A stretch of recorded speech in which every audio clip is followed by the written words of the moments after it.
नमस्कार, प्रणाम। मैं अंशु कुमार आप सभी का स्वागत करती हूँ हमारे ग्रीन टीवी किसान चौपाल में, जो हम गुजरात के गांधीनगर में लगा रहे हैं। और ये कार्यक्रम हम गुजरात कृषि विभाग, हुंडई मोटर्स इंडिया लिमिटेड और जेके टायर्स के सहयोग से कर रहे हैं और आरडिया फाउंडेशन के सहयोग से कर रहे हैं। तो कार्यक्रम में जो मकसद हमारा है वो आलू फसल प्रबंधन, ट्रैक्टर, टायर व गाड़ी रखरखाव और मिलेट्स की खेती पर जो है वो हम चर्चा करने वाले हैं। और कई सारे एक्सपर्ट्स हैं हमारे बीच में जिनका हम स्वागत करेंगे। लेकिन सबसे पहले मैं स्वागत करती हूँ हमारे जितने भी किसान भाई बहन हैं, आप सभी का बहुत बहुत स्वागत है हमारे कार्यक्रम में। और उम्मीद है कि अगले कुछ घंटों में जो है आप कुछ उपयुक्त जानकारी यहाँ से लेकर जाएंगे। तो हम कार्यक्रम की शुरुआत करते हैं और हमारे बीच कुछ एक्सपर्ट हैं, हम उनका पहले स्वागत करते हैं। हमारे बीच है Mrs Shilpa Rathod ma'am, assistant research scientist cum assistant professor, Sardar Krushi Nagar, Dantiwada agriculture university. Ma'am आपका बहुत बहुत स्वागत है हमारे कार्यक्रम में। हमारे बीच है Mister Jayesh Patel ji, branch manager Punjab cars private limited, Gandhinagar, Hyundai motors India limited से। सर आपका भी स्वागत है इस कार्यक्रम में। हमारे बीच हैं श्री शांति लाल जी भाई पटेल जी, प्रोग्रेसिव फार्मर है ये और कई सारी जो है उपलब्धियां सर के नाम पे हैं। सर आपका भी स्वागत है इस कार्यक्रम में। हमारे बीच है मिस्टर ऋषिकेश महाली जी, असिस्टेंट मैनेजर टेक्निकल सर्विस जेके टायर से। सर आपका भी स्वागत है इस कार्यक्रम में। ये हम कार्यक्रम की शुरुआत करते हैं और सबसे पहले जो है वो हम जानेंगे, जैसे मैंने आपको बताया कि हमारे बीच एक प्रोग्रेसिव फार्मर है जो कि श्री शांतिलाल लाला जी भाई पटेल प्रोग्रेसिव फार्मर है। तो सर बताने वाले हैं कि आलू में या फिर खेती में ड्रिप का क्या महत्व है, इसके बारे में जानकारी देंगे। तो सर मैं चाहूँगी कि प्लीज़ आप स्टेज पे आ जाइए और 10 मिनट में इस जो विषय है इसके बारे में प्लीज़ मार्गदर्शन दीजिए। और साथ में कुछ और भी एक्सपर्ट्स हैं जो हमारे साथ बीच में जुड़ेंगे, तो हम उनका भी स्वागत करेंगे। और आप लोगों से निवेदन है कि गौर से सुनिएगा, जितने भी हमारे स्पीकर्स बोल के जाएंगे वो बोलने के बाद एक सवाल पूछेंगे और जो भी सही जवाब देंगे उनको कुछ इनाम दिया जाएगा। तो आप लोगों को गौर से सुनना है। सर प्लीज़ आ जाइए। नमस्कार, આપણે ઉમિયા માતાના ધામમાં સિયોલી ખાતે એકઠા થયા છીએ। ખરેખર આ ચોપાલ તો તરફી આવો એક પ્રોગ્રામ કર્યો છે અને એમાં એમને જે બે કંપનીઓ છે એમને આમંત્રિત કરી છે, કારણ કે હવે ખેડૂતોને એકલા ટ્રેક્ટરથી કામ નથી ચલાવવાનું, જોડે જોડે ગાડીની પણ જરૂર પડવાની છે। એટલે હું ખરેખર આ ચોપાલવાળાને ધન્યવાદ આપું કે એમને આ કોમ્બિનેશન કર્યું કે ટ્રેક્ટર તો ખેડૂતોએ ચલાવ્યા, પહેલાં બળદગાડી ચલાવી, બધું ચલાવ્યું અને એમાં ઇમ્પ્રૂવ થવાય આપણે, તો હવે ગાડીઓની જરૂર પડવાની છે। એટલે ખરેખર આ કંપનીએ સારો એક અભિગમ અપનાવ્યો છે। બીજું, હું શિવપુરા કંપાનો રહેવાસી છું અને અમે 2004-05માં 150 હેક્ટર જમીનમાં અમે ડ્રીપ ઇરિગેશન કરેલું। ડ્રીપ ઇરિગેશન કર્યું એટલે શું થયું કે એના પહેલાં તો આપણે ચીલા ચાલુ ખેતી કરતા હતા, તો ઘઉં છે, કપાસ છે, બાજરી છે, આવું બધું આવતા હતા। પણ ડ્રીપ આવ્યું પછી ગુજરાતમાં મોટામાં મોટું ડ્રીપ ઇરિગેશન અમારું હતું, પહેલું ડ્રીપ ઇરિગેશન। હવે એમાં ડ્રીપમાં તો ખર્ચો પોસાય નહીં, ત્યારે સબસિડી નહોતી, જીજીઆરસી નહોતી, એટલે અમે લોકોએ શું કર્યું કે પહેલી 3 કંપનીઓને ઇન્વાઇટ કરી, ટેન્ડર મંગાવ્યા એમને, જૈનનું, પછી નેટાફિમનું અને પ્લાસ્ટોપ્લાસન એટલે ફિનોલેક્સવાળાનું। એ 3 કંપનીઓને શિવપુરા કંપા બોલાવી અને એમનું અમે ટેન્ડર લીધા અને એમાંથી અમે ફિનોલેક્સવાળાને અમે ઓર્ડર આપ્યો 1,25,00,000નો, એ 2004-05માં। પછી શું થયું કે હવે આ ધિરાણ મોટું હતું તો અમે 3 બેન્કોને આપણે શિવપુરા કંપા બોલાવી, બેંક ઓફ બરોડા, આપણે બેંક ઓફ ઇન્ડિયા અને યુનિયન બેંક ઓફ ઇન્ડિયા ચિલોડાવાળાને, એમના જેડએમ આવ્યા અને આપણે એમને જોડે ડિમાન્ડ કરી કે ભાઈ તમે રેટ ઓફ ઇન્ટરેસ્ટ કેટલો ઓછો કરશો। એટલે યુનિયન બેંક ચિલોડાવાળાએ આપણા માટે 1% રેટ એમને ઘટાડ્યો ધિરાણમાં। એટલે આપણે યુનિયન બેંકને આપણે ધિરાણ લીધું એમને, અમને 19 ખેડૂતો હતા। પછી તો અમારે આગળ વધી કે હવે નવો ક્રોપ લાવવાનો હતો એટલે અમે બટાકા લાવ્યા। બટાકામાં હજુ તો શું હતું કે પેલી આપણે બાદશાહ, પૂંખરાજ આવી જે ટેબલ વેરાયટી કહીએ, શાકભાજીની વેરાયટી અમે વાવતા હતા। હવે વાવવામાં એવું હતું કે એનો બજાર ભાવ ક્યાં, ગૃહિણીઓ જોડે જ કરવાનું, એટલે જે માર્કેટમાં જાય એમાં ગૃહિણી જોઈએ ચમકવાળું જોઈએ, નાનું જોઈએ, બહુ મોટા ના ચાલે, ફેમિલીના નાના થાય એટલે શું છે બધા પ્રોબ્લેમ ઊભા થવા માંડ્યા। એટલે અમે ધીમે ધીમે LR એટલે જે પ્રોસેસ વેરાયટી કહેવાય, જે ઇન્ડસ્ટ્રીઝમાં કામ આવે, અમે એના તરફ ધર્યા. એટલે અમે 2011માં પેપ્સિકો કંપની જોડે ટાઈપ કર્યું. પહેલું ટાઈપ આપણે કર્યું કે કોન્ટ્રાક્ટ ફાર્મિંગનું. હવે એની અંદર 80 રૂપિયા તે દિવસે અમે ભાવ બાંધ્યો કે ભાઈ આપણું જેટલું બટાકું ઉત્પન્ન થાય એ 80 રૂપિયામાં આપણે કંપનીને આપી દેવાનું. થોડીક એમાં એ હતું કંપની પૈસા આપશે નહીં આપે, પણ કંપની મલ્ટીનેશનલ હતી એટલે બીજું કોઈ અમને જોખમ નહોતું, પણ અઠવાડિયામાં અમારા ખાતામાં પૈસા આવી જતા હતા. એટલે પછી આપણે શું છે કોન્ટ્રાક્ટ ફાર્મિંગનું અપનાવ્યું. પછી તો કંપનીઓ વધી ગઈ, બધી આઈટીસી કંપની આવી, બીજી પ્રાઇવેટ કંપનીઓ આવી. તો એ કંપનીઓની અંદર આપણે બધા ખેડૂતોને ઇન્વોલ્વ કર્યા. અત્યારે અમારે 5 ડિસ્ટ્રિક્ટની અંદર કોન્ટ્રાક્ટ ફાર્મિંગ ચાલે છે આઈટીસી અને પેપ્સિકો કંપની જોડે. તો જે પેપ્સી છે એનું બિયારણ આપણને પ્રોવાઈડ કરે છે. પહેલું એટીએલ, પછી FC3, FC5 અને અત્યારે FC11 અત્યારે ધૂમ મચાવે છે. એટલે લગભગ 70-80% પ્રોડક્શન બિયારણ એ પેપ્સી કંપની જ પૂરું પાડે છે. અને આઈટીસી કંપનીનું અમારે અત્યારે ચાલુ છે. એનું લગભગ આપણે 32 વેરાયટીનું બિયારણ શિવપુરા કંપની અંદર પ્રોડક્ટ કરવાના છીએ. એનો ટેસ્ટ એન્ડ ટ્રાયલ આ સાલ છે. એટલે જ્યારે થશે ત્યારે હું ખેડૂતોને કહીશ કે તમે આવજો જોવા માટે. એટલે આપણને ખ્યાલ આવે કે દુનિયા કેટલી આગળ વધી ગયેલી છે. અને આપણે શા માટે આમ ટેસ્ટ એન્ડ ટ્રાયલ કરીએ છીએ કે એમાંથી 1-2 વેરાયટી એવી પકડાઈ જાય તો ખેડૂત સમાજનું ભલું થાય. નહીં તો આમાં તો અમારે તો અત્યારે તો નુકસાન જ છે. કે કારણ શું છે કે આપણે લગભગ 400-450 મણ પકવીએ. સામાન્ય રીતે 300-350 મણનું જ પ્રોડક્શન આવે, પણ એક્સ્ટ્રા વેરાયટી કોઈ આપણને એવી મળી જાય તો પ્રોડક્શન વધે. અને જેમ અત્યારે 250 રૂપિયા ભાવ છે અને 400 મણનું પ્રોડક્શન થાય તો ₹1,00,000 પ્રોડક્શન આપણને મળે. એટલે અમારો આઈડિયા એવો છે કે દરેક ખેડૂતોને અમે એવી ભલામણ કરીએ કે ભાઈ આ વેરાયટી વાવો, અને તો આપણું કંઈક જે બજેટ છે, કારણ કે ગાડી તો એમને એમ પોસાવાની નથી. પ્રોડક્શન વધશે, ભાવ વધશે તો જ આ હુન્ડાઈ જેવી ગાડીઓ આપણે વાપરવાના છીએ. એટલે આપણે તો પ્રોડક્શન ઉપર ધ્યાન આપવાનું. અને પ્રોસેસ વેરાયટી ઉપર અમે એટલે ગયા કે એ મશીનરીની અંદર જ બટાકું જવાનું છે, તો પેલું ગૃહિણીના હાથમાં જવાનું નથી. એટલે આપણે તો શું છે ભાવ નક્કી થઈ ગયો 250 રૂપિયા આ સાલનો, તો પછી તો પ્રોડક્શન ઉપર જ ધ્યાન આપવાનું છે. એટલે 45 mm થી 85 mm સુધીનું બટાકું કંપની લઈ જવાની છે. 0 થી 30 mm બટાકું એ આપણે તો પશુના એના ખોરાકમાં જાય.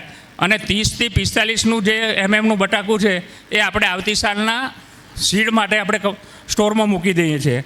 એટલે આપણને જે પંજાબ ઉપરનો પેલો જે હતો એમાંથી 25-30% આપણું બટાકું જ આપણા ખેતરમાં વાવવાનું આપણે ચાલુ કર્યું છે. અને આમાં જે આપણે ટિશ્યુ કલ્ચર જે બટાકા આવવાના છે એના 2 વર્ષ સુધી તો આપણે બટાકા વાવી શકીએ. અને પછીનું તો ડાયરેક્ટ દર વર્ષે આપણે કંપનીમાંથી લેતા જઈએ, એમાંથી આપણે સરપ્લસ કરીને આપણે આપણું સીડ જ આપણે વાપરીશું એવું હું ખેડૂતોને ભલામણ કરું. તો શું થાય કે આપણે પંજાબથી જે બિયારણ સાચું ખોટું આવે છે એમાં આપણે ભરમાઈએ નહીં, અને આવી કંપની જોડે કોન્ટ્રાક્ટ કરીએ તો કંપની પણ આપણને સાચું બિયારણ આપે અને આપણું પ્રોડક્શન વધે. એટલે હું ખેડૂતોને अपील करूँ छूँ. अस्तु. सर, यहाँ आने के लिए अपना कीमती समय देने के लिए और ये तमाम जानकारी हमें देने के लिए, तो जैसा कि मैंने आपको बताया था कि हमारे बीच कुछ और एक्सपर्ट्स हैं, तो हम पहले उनका वेलकम करते हैं. हमारे बीच आप लोगों के ही बीच से हैं डॉक्टर VK गर्ग सर हैं, सीनियर साइंटिस्ट कम हेड KVK से. सर आपका बहुत बहुत स्वागत है इस कार्यक्रम में. हमारे बीच है कृषि विभाग से Shri RJ Parmar sir, assistant director of agriculture and taluka implementing officer Mansa Gujarat से. सर आपका भी स्वागत है हमारे कार्यक्रम में. हमारे बीच है Mister Prerak J Gondaliya sir, assistant director of horticulture district level Gandhinagar से. सर आपका भी स्वागत है इस कार्यक्रम में. हम अपने कार्यक्रम को आगे बढ़ाते हैं और जो आज का हमारा विषय है उस पर आते हैं कि आलू फसल प्रबंधन कैसे कर सकते हैं. और इस पर ज़्यादा जानकारी देने के लिए हमारे बीच हैं मिसेस शिल्पा राठौर मैम, जो कि assistant research scientist cum assistant professor है, सरदार कुशीनगर दांतीवाड़ा एग्रीकल्चर यूनिवर्सिटी से. मैम आप आइए और बताइए कि कैसे आलू फसल प्रबंधन जो है वो किसान कर सकते हैं. નમસ્કાર ખેડૂત મિત્રો, મારું નામ અને હોદ્દો તો તમને બધાને ખબર પડી જ ગઈ છે. હવે સૌથી પહેલી વાત તો ચોપાલ દ્વારા અને JK ટાયર્સ અને હ્યુન્ડાઈ મોટર્સ દ્વારા જે આ બાગાયત ખાતા સાથે ખેતીવાડી ખાતા સાથે કોલેબોરેશનમાં આ પ્રોગ્રામ ગોઠવવામાં આવ્યો છે એના માટે ખૂબ ખૂબ અભિનંદન. કારણ કે હાલ બટાકાની સિઝન શરૂ થવાની અડી પર છે. તો આ સમયે જો બટાકાની ખેતી વિશેની સંપૂર્ણ માહિતી એના ઉત્પાદનના પહેલાં તૈયાર કરી દેવામાં આવે તો એ પ્રમાણે કોઈ પણ ખેડૂતને શું શું ધ્યાન રાખવાનું છે એ વાવણી પહેલાંથી ખબર રહે. અને જ્યારે વાવણી પહેલાંથી જો તમે પાક વ્યવસ્થાપન બરાબર કરો તો તમારો ઉતારો છેલ્લે સારો આવે અને એમાં કોઈક રોગ જીવાત કે કોઈ પણ જાતના પ્રશ્નો રહે નહીં.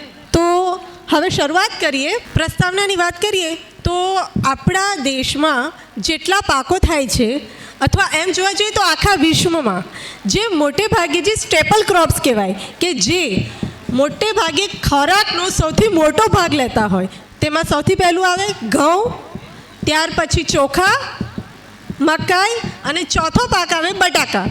તો આખા વિશ્વમાં જે ચોથા નંબરે સૌથી વધુ ઉપયોગમાં લેવાતો પાક છે તો તે છે બટાકા. તો તમે વિચાર કરો તમારા બટાકાનું કેટલું મહત્ત્વ છે. તો એના વિશે આપણે થોડીક વાતો કરીએ. બટાકાની વાવેતર પદ્ધતિમાં આ 10 વાતોનું સૌથી વધારે ધ્યાન રાખવાની જરૂરિયાત હોય છે. સૌથી પહેલું હોય છે વાવણી માટે બટાકાના બિયારણની પસંદગી. તમારે વાવણી પ્રોસેસિંગ માટે કરવાની છે. વાવણી માટે બટાકાના બિયારણની પસંદગી. તો બટાકાનું બિયારણ જે છે તે તમારે માર્કેટ પ્રમાણે પસંદ કરવાનું છે. તમે જો કોન્ટ્રાક્ટ ફાર્મિંગમાં જવાના છો તો તમારે LR વેરાયટી પસંદ કરવી પડે, બરાબર. જો તમારે માર્કેટમાં આપવાનું હોય ડાયરેક્ટ જે APMC માર્કેટમાં કે અમદાવાદ મોકલવાનું હોય તો તેના માટે તમારે કોફરી પોખરાજ, કુફરી બાદશાહ એવી અલગ અલગ વેરાયટીઓ જેવી તમારી વિસ્તાર પ્રમાણેની જરૂરિયાત હોય અને જેવું તમને બિયારણ અવેલેબલ થઈ શકે તે પ્રકારની જાતો પસંદ કરવાની હોય છે. બીજો મહત્વનો મુદ્દો હોય છે બીજનો દર. તમને ખબર હશે જેણે બટાકાની ખેતી કરી હોય તો બટાકાનો 40 થી લઈને 60% જેટલો ખર્ચ માત્ર ને માત્ર બિયારણનો હોય છે. મોટા ભાગના ખેડૂતો બટાકા લાવે છે પંજાબથી. આમાંથી કેટલા એવા ખેડૂતો છે કે પંજાબથી બિયારણ નથી લાવતા? આંગળી ઊંચી કરો. ખૂબ જ સરસ. અહીંથી 5 થી 7 જણા મને એવા મળ્યા કે જે પોતાનું બિયારણ જાતે બનાવે છે. હું એવી આશા રાખું કે આવી 2-4 મીટિંગો પછી બટાકાનું બીજ ઉત્પાદનની માહિતી ખેડૂતો પર પૂરતી પહોંચે અને એ લોકો પોતાના સ્તરે પોતાના ખેતરે બિયારણનું ઉત્પાદન કરે. તો સૌથી મોટો ખર્ચ છે બટાકાનો બિયારણનો. એટલે બીજનો દર બહુ મહત્વનો છે. જો તમારું બીજ વધારે પડતું વપરાય તો ઓવરઓલ તમારું બજેટ વધી જશે. તમારો ખેતીનો ખર્ચ બટાકાના ઉત્પાદન માટે વધી જવાનો છે. ત્રીજો મહત્વનો મુદ્દો છે વાવેતર સમય. બટાકો એ શિયાળુ ક્રોપ છે. એ ટૂંકા ગાળાનો પાક છે એટલે કે એને સૂર્યપ્રકાશના સમયગાળો ઓછો જોઈએ. એવો સમયગાળો આપણને મળે શિયાળાની ઋતુમાં. એટલે મોટે ભાગે ઓક્ટોબર-નવેમ્બર મહિનામાં બટાકાની વાવણી કરવામાં આવે છે. ચોથો મહત્વનો મુદ્દો છે જમીનની પસંદગી અને તૈયારી. હવે તમે મને કહેશો કે બ્લેક કોટન સોઇલ છે, કાળી જમીન કે જે કપાસ માટે ઉપયોગી છે, તેમાં તમે બટાકા ઉગાડશો તો સારા ઉગશે? કારણ કે જમીન કાળી, ચીકણી અને ચીકાશવાળી છે, બરાબર. તો એના માટે જમીનની પસંદગી અને જમીનની તૈયારી 2 મહત્વના મુદ્દા છે જે આપણે ડિટેલમાં આગળ વાંચીશું. ત્યાર પછી બીજના કટકા કરવાની વિગતવાર માહિતી, તે પણ આપણે આગળ જોઈશું. એ સિવાયના મુદ્દાઓ છે બીજની માવજત, ખાતર વ્યવસ્થાપન, બટાકાના કંદની વાવણીની ઊંડાઈ અને વાવેતર અંતર, પાક પદ્ધતિ અને બટાકાની કાપણી અને ગ્રેડિંગ. ગ્રેડિંગ બહુ મહત્વનો મુદ્દો છે. જો તમે પ્રોપર ગ્રેડિંગ ના કર્યું હોય તો તમને પૂરતો ભાવ નહીં મળે. હમણાં જ શાંતિલાલ કાકાએ કહ્યું કે જો 85 mm નો બટાકા હોય તો એનો ભાવ ડાયરેક્ટ કોન્ટ્રાક્ટ ફાર્મિંગમાં મળે અને 30 ના જો હોય તો કોન્ટ્રાક્ટ ફાર્મિંગમાં એને અડતા નથી. અને એ આપણને ક્યારે મળશે? ગ્રેડિંગ કર્યા પછી. તો ગ્રેડિંગ પણ એક બહુ મહત્વનો મુદ્દો છે. શરૂઆત કરીએ વાવણી. વાવણી માટે વધુ ઉત્પાદન અને ચોખ્ખી આવક મેળવવી હોય તો સારી એવી વાવણીની જાતો પસંદ કરવી પડે. મેં તમને કહ્યું તે પ્રમાણે આ LR વેરાયટી છે, કુફરી પોખરાજ છે, કુફરી લાલીમા છે, કુફરી બાદશાહ છે અને હાલ નવી એક વેરાયટી આવી છે કુફરી જ્યોતિ. એનો ઘણી જગ્યાએ ઉપયોગ થાય છે. હવે એ સિવાયની જો કોઈક નવી જાત તમારે લેવી હોય તો તેનું મહત્વ કયા 5 મુદ્દાઓ પરથી ખાસ ધ્યાન રાખવું પડે. એક તો એ વધારે ઉત્પાદન આપતી હોવી જોઈએ. બીજું, રોગ અને જીવાત સામે પ્રતિકારક શક્તિ ધરાવતી હોવી જોઈએ. ત્રીજું, એનો કંદનો રંગ, આકાર અને ચમક સારા હોવા જોઈએ. માર્કેટમાં તમે જાઓ અને ધૂળથી ભરેલા ડલ જેવા થઈ ગયેલા જો બટાકા હોય તો કોઈ પણ એ લેવાનું પસંદ કરે છે નહીં. તો એના માટે એની ચમક અને એનો રંગ અને આકાર કદ પણ વ્યવસ્થિત હોવો જોઈએ. બીજું, એની સંગ્રહ શક્તિ. બટાકા જો આપણે ઉતારો મળે ત્યાર પછી તરત જ આપણે એને માર્કેટમાં બધા વેચી દેવાના નથી. એને આપણે ઘણા બધા સમય સુધી કોલ્ડ સ્ટોરેજમાં રાખવામાં આવે છે. તો એની કોલ્ડ સ્ટોરેજમાં સંગ્રહ શક્તિ સારી હોય તો જ એ જાત સારું આપણને વળતર આપી શકે. કેટલીક જાતો એવી હોય છે કે જેને કોલ્ડ સ્ટોરેજમાં રાખ્યા પછી એમાં શુગર પ્રોડક્શન વધારે થઈ જાય છે, ખાસ કરીને પ્રોસેસિંગની વેરાયટીઓમાં. તો એ શુગર પ્રોડક્શન વધારે થવાને લીધે એ બટાકાનું જ્યારે પ્રોસેસિંગ કરીને એમાંથી ચિપ્સ કે કાતરી કશું બનાવવામાં આવે તો ચિપ્સ અને કાતરી કાળી પડી જાય છે, એમાં કાળા કાળા ડાઘા થઈ જાય છે. એ શુગરના લીધે હોય છે. તો એવી જાત પસંદ કરવી કે જેમાં શુગરનું પ્રમાણ ઓછું હોય, જેમ કે LR વેરાયટી છે, કુફરી ચિપ્સોના 1, 2 અને 3 ત્રણે એ રીતની વેરાયટી છે કે જેમાં શુગરનું પ્રમાણ ઓછું હોય. તમે એને કોલ્ડ સ્ટોરેજમાં મૂકો તો એમાં શુગરનું પ્રમાણ ઓછું રહે છે. બરાબર. ત્યાર પછી વધુ ડ્રાય મેટર અને ઓછી શુગર. મેં કહ્યું તેમ પ્રમાણે કે કુફરી ચિપ્સોના છે અને LR વેરાયટી છે જે પ્રોસેસિંગ માટેની છે, તેમાં શુગરનું પ્રમાણ પણ ઓછું હોય છે અને એમાં માવાનું પ્રમાણ, ગરનું પ્રમાણ પણ વધારે હોય છે. ત્યાર પછી બીજી એક વાત છે કે બટાકાના બિયારણને કોલ્ડ સ્ટોરેજમાંથી કાઢ્યા પછી કે ખરીદ્યા બાદ આંખો સારી રીતે બહાર ફૂટી નીકળે ત્યારે જ તેના ટુકડા કરવા અને પછી એને દવાની, જે કે જંતુનાશક, ફૂગનાશક કે બાયો દવાનો પટ આપ્યા પછી જ એની વાવણી કરવી. અને જો તમારે ત્યાં નિમેટોડનો પ્રશ્ન હોય તો પેસિલિયોમાઇસિસ જેવું જમીનમાં આગોતરું ભેળવી ને બાયોકલ્ચર ભેળવ્યાથી તમારો નિમેટોડનો પણ ખાસો એવો કંટ્રોલ થઈ શકે છે. શિયાળાની વાવણી મેં તમને આગળ જણાવ્યું તેમ ઓક્ટોબર-નવેમ્બર મંથમાં કરવામાં આવે છે. શિયાળા એ 90 થી 120 દિવસનો પાક છે અને મોટે ભાગે એમાં રેઝ બેડ પદ્ધતિથી વાવણી કરવામાં આવે છે. તેમાં સિંગલ પાડા પદ્ધતિ કે ડબલ પાડા પદ્ધતિનો ઉપયોગ કરવામાં આવે છે, જે તમે એ ફોટોગ્રાફ્સમાં જોઈ શકો. જમીનની પસંદગી, આગળ વાત કર્યું તેમ કાળી ચીકણી જમીન એના માટે માફક આવતી નથી. બટાકા માટે ફળદ્રુપ, સારી નિતાર શક્તિ ધરાવતી આછી રેતાળ જમીન પણ ચાલે તેવી જમીન વધુ માફક આવે છે અને વધુ ક્ષારવાળી જમીન હોય તો એ પાકને નુકસાન કરે છે.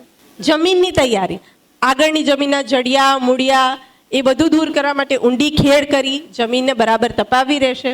બરાબર. જમીનની ફળદ્રુપતા જળવાઈ રહે તે માટે કોહવાયેલું, સારું કોહવાયેલું છાણિયું ખાતર ઉકરડામાં તડકામાં પડી રહ્યું હોય એવું નહીં, ઢાંકેલું અને સારી રીતે કોહવાયેલું છાણિયું ખાતર જ તમારે જમીનમાં આપવાનું રહેશે. તમે જે ઉકરડામાં પડી રહ્યું હોય, સૂર્યપ્રકાશ 6 મહિના પડી રહેલું ખાતર તમે નાખશો તો એમાં નાઇટ્રોજન નામેય રહેશે નહીં. બરાબર. એટલે મોટે ભાગે સારું કોહવાયેલું છાણું ખાતર 25 થી 30 ટન અને 1 ટન દિવેલીનો ખોળ હેક્ટરે જમીનમાં ભેળવવો જોઈએ. જમીનના કટવા કરવાની વિગતવાર માહિતી. સૌથી પહેલાં તો કઈ બાબતોનું ધ્યાન રાખવાનું.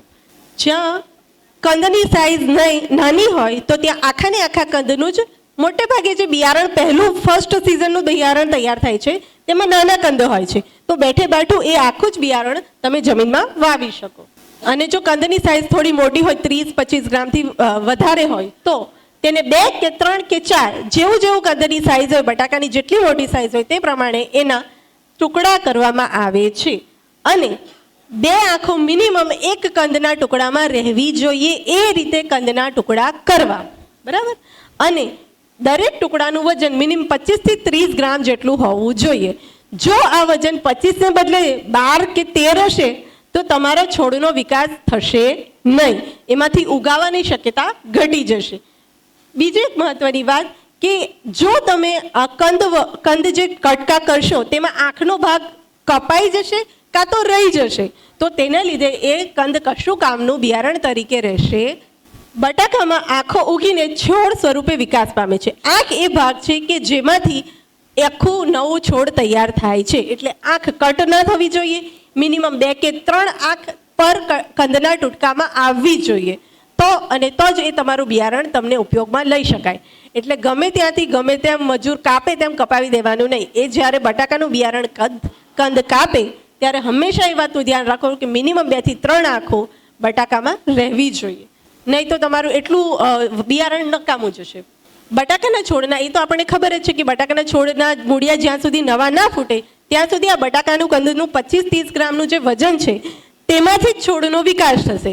જો એ વજન ઓછું હશે તો પૂરતો ખોરાક નહીં મળી રહેશે અને મૂળિયાનો વિકાસ થશે નહીં અને છોડ મંદો રહેશે. બિયારણના ટુકડા એ તો તમને આગળ કહ્યું તે જ પ્રમાણે, બરાબર. બીજી એક વસ્તુ કે ઊભા ટુકડા કરવા નહીં, હંમેશા એને આડા જ ટુકડા કાપવા. બીજની માવજત, બીજને ફૂગનાશક અને જંતુનાશક દવાનો છંટકાવ કરવામાં આવે છે. જેવી જેવી તમારા વિસ્તારની જરૂરિયાત હોય, જ્યાં અર્લી બ્લાઇટનો પ્રોબ્લેમ હોય, લેટ બ્લાઇટનો પ્રોબ્લેમ હોય, નિમેટોડનો પ્રોબ્લેમ હોય, તો એ પ્રમાણે અલગ અલગ વિસ્તાર પ્રમાણે થોડી ફૂગનાશક અને જંતુનાશક દવાનો ફેરફાર થશે. બાયો જે પેસ્ટિસાઇડ્સ કે બાયો પ્રોટેક્ટન્ટ છે તે તમે દરેક વિસ્તારમાં સેમ રીતે યુઝ કરી શકો છો. વાવતા પહેલાં બીજને માવજત આપતી વખતે કઈ કઈ બાબતોનું ધ્યાન રાખવાનું હોય છે? સૌથી પહેલાં FIR પ્રમાણેનો ક્રમ અનુસરવાનો હોય છે. શા માટે? જો તમે આ ક્રમ ઉલટાવો તો તમને કાં તો રોગ જીવાતનો પ્રશ્ન આવશે, યા તો પછી તમારું બિયારણ સારું રહેશે નહીં અને એમાં ઉગા જોવા મળશે નહીં. તો કઈ વસ્તુ છે? FIR એટલે શું? F ફોર ફંજીસાઇડ એટલે કે ફૂગનાશક, I ફોર ઇન્સેક્ટિસાઇડ એટલે કે કીટકનાશક અને R ફોર રાઇઝોબિયમ કલ્ચર. તમે જૈવિક કલ્ચર તમે રાઇઝોબિયમ આપી શકો તો રાઇઝોબિયમ, એ સિવાય એઝોસ્પાયરમ કે એઝોબેક્ટર જે તમને યોગ્ય કરી શકો તે પ્રમાણેનું તમે કલ્ચર આમાં આપી શકો છો. એ સિવાય પેસિલિયોમાઇસિસ છે, સ્યુડોમોનાસ છે, ટ્રાઇકોવિરિડમા છે, ટ્રાઇકોવિરિડિયમ છે, એનો પણ તમે યુઝ કરી શકો છો. એ તમે જૈવિક કલ્ચરમાં પોષક તત્વો સાથે સાથે દવા તરીકે પણ ઉપયોગમાં લઈ શકાય છે. બટાકાના કોલ્ડ સ્ટોરેજમાંથી બટાકાને કાઢ્યા પછી 8 થી 10 દિવસ બાબત તેનું વાવેતર કરવું. બટાકાનું વજન આપણે કહ્યું તેમ 25 થી 30 ગ્રામ જેટલું હોવું જોઈએ અને ઓછામાં ઓછી એમાંથી 2 આંખો હોવી જ જોઈએ અને એકેય આંખો કટ થયેલી કે ડેમેજ થયેલી હોવી જોઈએ નહીં. ત્યાર પછી બટાકાના કાપેલા ટુકડાને વાવતા પહેલાં હેક્ટરે 1 કિલોગ્રામ મેન્કોઝેબ દવા, 5 કિગ્રા શંખજીરુના પાવડર, ટેલ્કમ પાવડર તથા શંખજીરુનું પાવડર, તમને ખબર જ હશે કરિયાણાની દુકાને લગભગ મળતું જ હોય છે, તેની સૂકી માવજત આપી ત્યાર પછી એની વાવણી કરવી જોઈએ. અને માવજત આપ્યા પછી 8 થી 10 કલાક સુધી એને ખુલ્લા છાંયડે સૂકવવું જોઈએ. બરાબર? આ રીતે જો જૈવિક કલ્ચરનો પટ આપવાની રીત છે. હવે જે ભાગમાં જમીનના કૃમિનો પ્રશ્ન હોય તો પેસિલિયોમાઇસિસ છે, ટ્રાઇકોડર્મા છે, બેવેરિયા બેસિનિયાના છે, એનો ઉપયોગ કરી અને એનોય પટ આપવો જોઈએ. નહીં તો નોર્મલ નાઇટ્રોજિનિયસ બાયોકલ્ચરનો ઉપયોગ કરી શકાય છે. ખાતર વ્યવસ્થાપન, આ આપણે દાંતીવાડા યુનિવર્સિટીના બટાકા સંશોધન કેન્દ્ર ડીસા ખાતેની ભલામણ છે કે ઉત્તર ગુજરાત ખેત આબોહવા વિસ્તાર 4ના મીરી ફુવારા પિયત પદ્ધતિ હેઠળ બટાટા ઉગાડતા ખેડૂતોને બટાકાનું વધુ ઉત્પાદન અને ચોખ્ખો નફો મેળવવા માટે 206 કિલો નાઇટ્રોજન પ્રતિ હેક્ટરે આપવાની ભલામણ કરવામાં આવે છે. આપણે 275 કિલો નાઇટ્રોજનની ભલામણ પહેલાં હતી, તેમાં ફેરફાર કરીને આ 206 કિલો નાઇટ્રોજનની ફેરફારનું હાલની ભલામણ થઈ છે. ટૂંકમાં તમારો ખાતરનો ખર્ચ ઓછો કરીને એટલું જ ઉત્પાદન લેવા માટે તમે 206 કિલો નાઇટ્રોજન આપશો તોય તમારું ઉત્પાદન સારું મળશે. જે પૈકી 50% નાઇટ્રોજન એટલે કે 103 કિલો નાઇટ્રોજન પાયામાં અને બાકીનો 50% નાઇટ્રોજન 30 અને 45 દિવસના અંતરે આપવામાં આવે છે. આમાં 25% જેટલું મેં તમને કહ્યું તેમ 275 કિલોગ્રામ આપણે નાઇટ્રોજન આપતા હતા, તેને બદલે 206 ગ્રામ નાઇટ્રોજન એટલે કે 25% નાઇટ્રોજનની આપણે બચત કરી છે અને 110 કિલોગ્રામ ફોસ્ફરસ અને 275 કિલોગ્રામ જેટલું પોટાશ પ્રતિ હેક્ટર પાયામાં વાવણી સમયે આપવું. હવે પ્રોસેસિંગ જાતો માટેની પણ આપણી એક ભલામણ છે કે પ્રોસેસિંગ જાતોનું વાવેતર કરતા ખેડૂતોને વધુ ઉત્પાદન, ગુણવત્તા અને ચોખ્ખો નફો મેળવવા માટે 50-20 સેન્ટીમીટર પહોળાઈના પાટલે જોડિયા હાર પદ્ધતિમાં વાવણી કરવી અને 110 કિગ્રા ફોસ્ફરસ, 220 કિગ્રા નાઇટ્રોજન અને 220 કિગ્રા પોટાશ વાવણી બાદ 9 દિવસથી શરૂઆત કરી 7 દિવસના સમયાંતરે 8 સરખા હપ્તામાં આપવાની ભલામણ કરવામાં આવે છે. પેલી જે આગળની હતી તે નોર્મલ કુફરી બાદશાહ, કુફરી પોખરા જેવી વેરાયટીઓ માટેની હતી, પરંતુ આ જે છે એ ખાસ પ્રોસેસિંગ જાતો માટેની ભલામણ છે. હવે વાવણીની ઊંડાઈ, બટાટાની વાવણી ખાસ કરીને 5-6 ઇંચ ઊંડાઈ સુધી કરી શકાય છે. સૂકી અને રેતાળ જમીનમાં થોડી ઊંડી વાવણી કરવી હિતાવહ છે. હવે ઊંડાઈની વાત કરું તો જે કંઈ પણ કંદ વાવીએ, ભલે બટાકા હોય કાં તો પછી તમે સુરણ વાવો કે રતાળું વાવો કે શકરિયા વાવો. કંદની જે સાઈઝ હોય એટલી જ માટી એની ઉપર આવે એ રીતે એની વાવણી કરવાની હોય. આના માટે તમારે માપ યાદ રાખવાની જરૂર નથી. તમારું કંદ જો મોટું હોય તો થોડું વધારે માટી એની ઉપર રાખે તે રીતે તમે એને વાવણી કરી શકો. આ રીતે છે. હવે બટાકાની વાવણીની ઊંડાઈ જો છીછરી કરવામાં આવે તો શું તકલીફ પડે છે? જે બટાકા બેસે છે, જે જમીનની નજીકના ભાગમાં બટાકા બેસે છે, એ બધા જ બટાકા ખુલ્લા રહી જાય છે અને લીલા થઈ જાય છે. અને લીલા બટાકાની માર્કેટમાં કોઈ વેલ્યુ હોતી નથી. ઉલટીકા એ ટોક્સિક હોય છે. એ જો તમે ખાઓ તો એ તમારા શરીરને નુકસાન કરે. એનું પાચન સારી રીતે થતું નથી. એટલા માટે બટાકાની વાવણીની ઊંડાઈ પૂરતી રાખવી જરૂરી છે. થોડી રેતાળ જમીનમાં થોડીક ઊંડી, 5 ને બદલે 6 કે 6.5 ઇંચ જેટલું ઊંડું બટાકું જતું રહ્યું તો કશો વાંધો નહીં, પણ 3 ઇંચ ઊંડાઈએ તમે વાવણી કરતા નહીં તો એ બટાકા જે બેસશે તે લીલા થઈ જશે અને લીલા બટાકાની માર્કેટમાં કોઈ વેલ્યુ રહેતી નથી. આ બેડ સાઇઝ પાટલાની પહોળાઈને પ્રમાણેનું વાવેતર અંતર અલગ અલગ બતાવ્યું છે. જો તમારે 60 ઇંચ પહોળાઈના બેડ હોય, 54 ઇંચ પહોળાઈના બેડ હોય અને 48 ઇંચ પહોળાઈના બેડ હોય તો તે પ્રમાણે તમારે કેટલું અંતર મેન્ટેન કરવું છે તે આમાં બતાવવામાં આવ્યું છે. બીજું એક વસ્તુ કે જો સાંકડા અંતરે તમે વાવણી કરો તો પણ તમારા બટાકા લીલા થઈ જાય છે. લીલા બટાકામાં સોલેનાઇન, સોલેડાઇન એ બંને અને ચેકોનાઇન એ 3 પ્રકારના ટોક્સિક કેમિકલ પેદા થાય છે અને એ કેમિકલ આપણા શરીરમાં પાચન થઈ શકતા નથી અને આપણા શરીરને ખરાબ અસર કરે છે. એટલા માટે બની શકે ત્યાં સુધી એને થોડી ઊંડી અને એના પ્રોપર અંતરે ઊંડાઈ પર વાવણી કરવી જોઈએ. આ પાટલા પદ્ધતિ અને સિંગલ પાડા પદ્ધતિ દર્શાવવામાં આવી છે. ત્યાર પછી પાક પદ્ધતિઓ. મોટે ભાગે હું દહેગામમાં ઘણી જગ્યાએ જોઉં છું તો મગફળી, બટાટા, બાજરી અથવા તો શાકભાજી, બટાકા અને બાજરી અને મકાઈ, બટાટા, બાજરી એ ઘણા ખેડૂતો પોતાના ખેતરે કરતા જોવા મળે છે. એ સિવાય પણ ઘણી બધી પદ્ધતિઓ ઉપયોગમાં લઈ શકાય છે. પરંતુ મગફળી એક એવો પાક છે કે જે બટાકા સાથે સારું એવું રીતે મેળ પડે છે અને મગફળીથી જે નાઇટ્રોજન જમીનમાં ઉમેરાય છે તે પાછોતરા બટાકાના ઉત્પાદનમાં ઘણું મદદ કરે છે અને એના લીધે તમારે નાઇટ્રોજન વધારે આપવાની જરૂરિયાત રહેતી નથી. આ રીતે અલગ અલગ તમે પોટેટો પ્લાન્ટ જોઈ શકો છો કે કઈ રીતે એકબીજાને સપોર્ટ કરે છે. આ મકાઈમાં રહેલા રાઇઝોબિયમ બેક્ટેરિયા છે જે નાઇટ્રોજનનું વિસ્થાપન કરે છે અને બટાકાના છોડને નાઇટ્રોજન પૂરો પાડે છે. બટાકાની કાપડી. બટાકાનું પલુર પીળું થાય ત્યારે, એટલે કે ઉપરથી છોડ સુકાવા લાગે, પીળો પડવા લાગે ત્યારે પિયત બંધ કરી દેવું.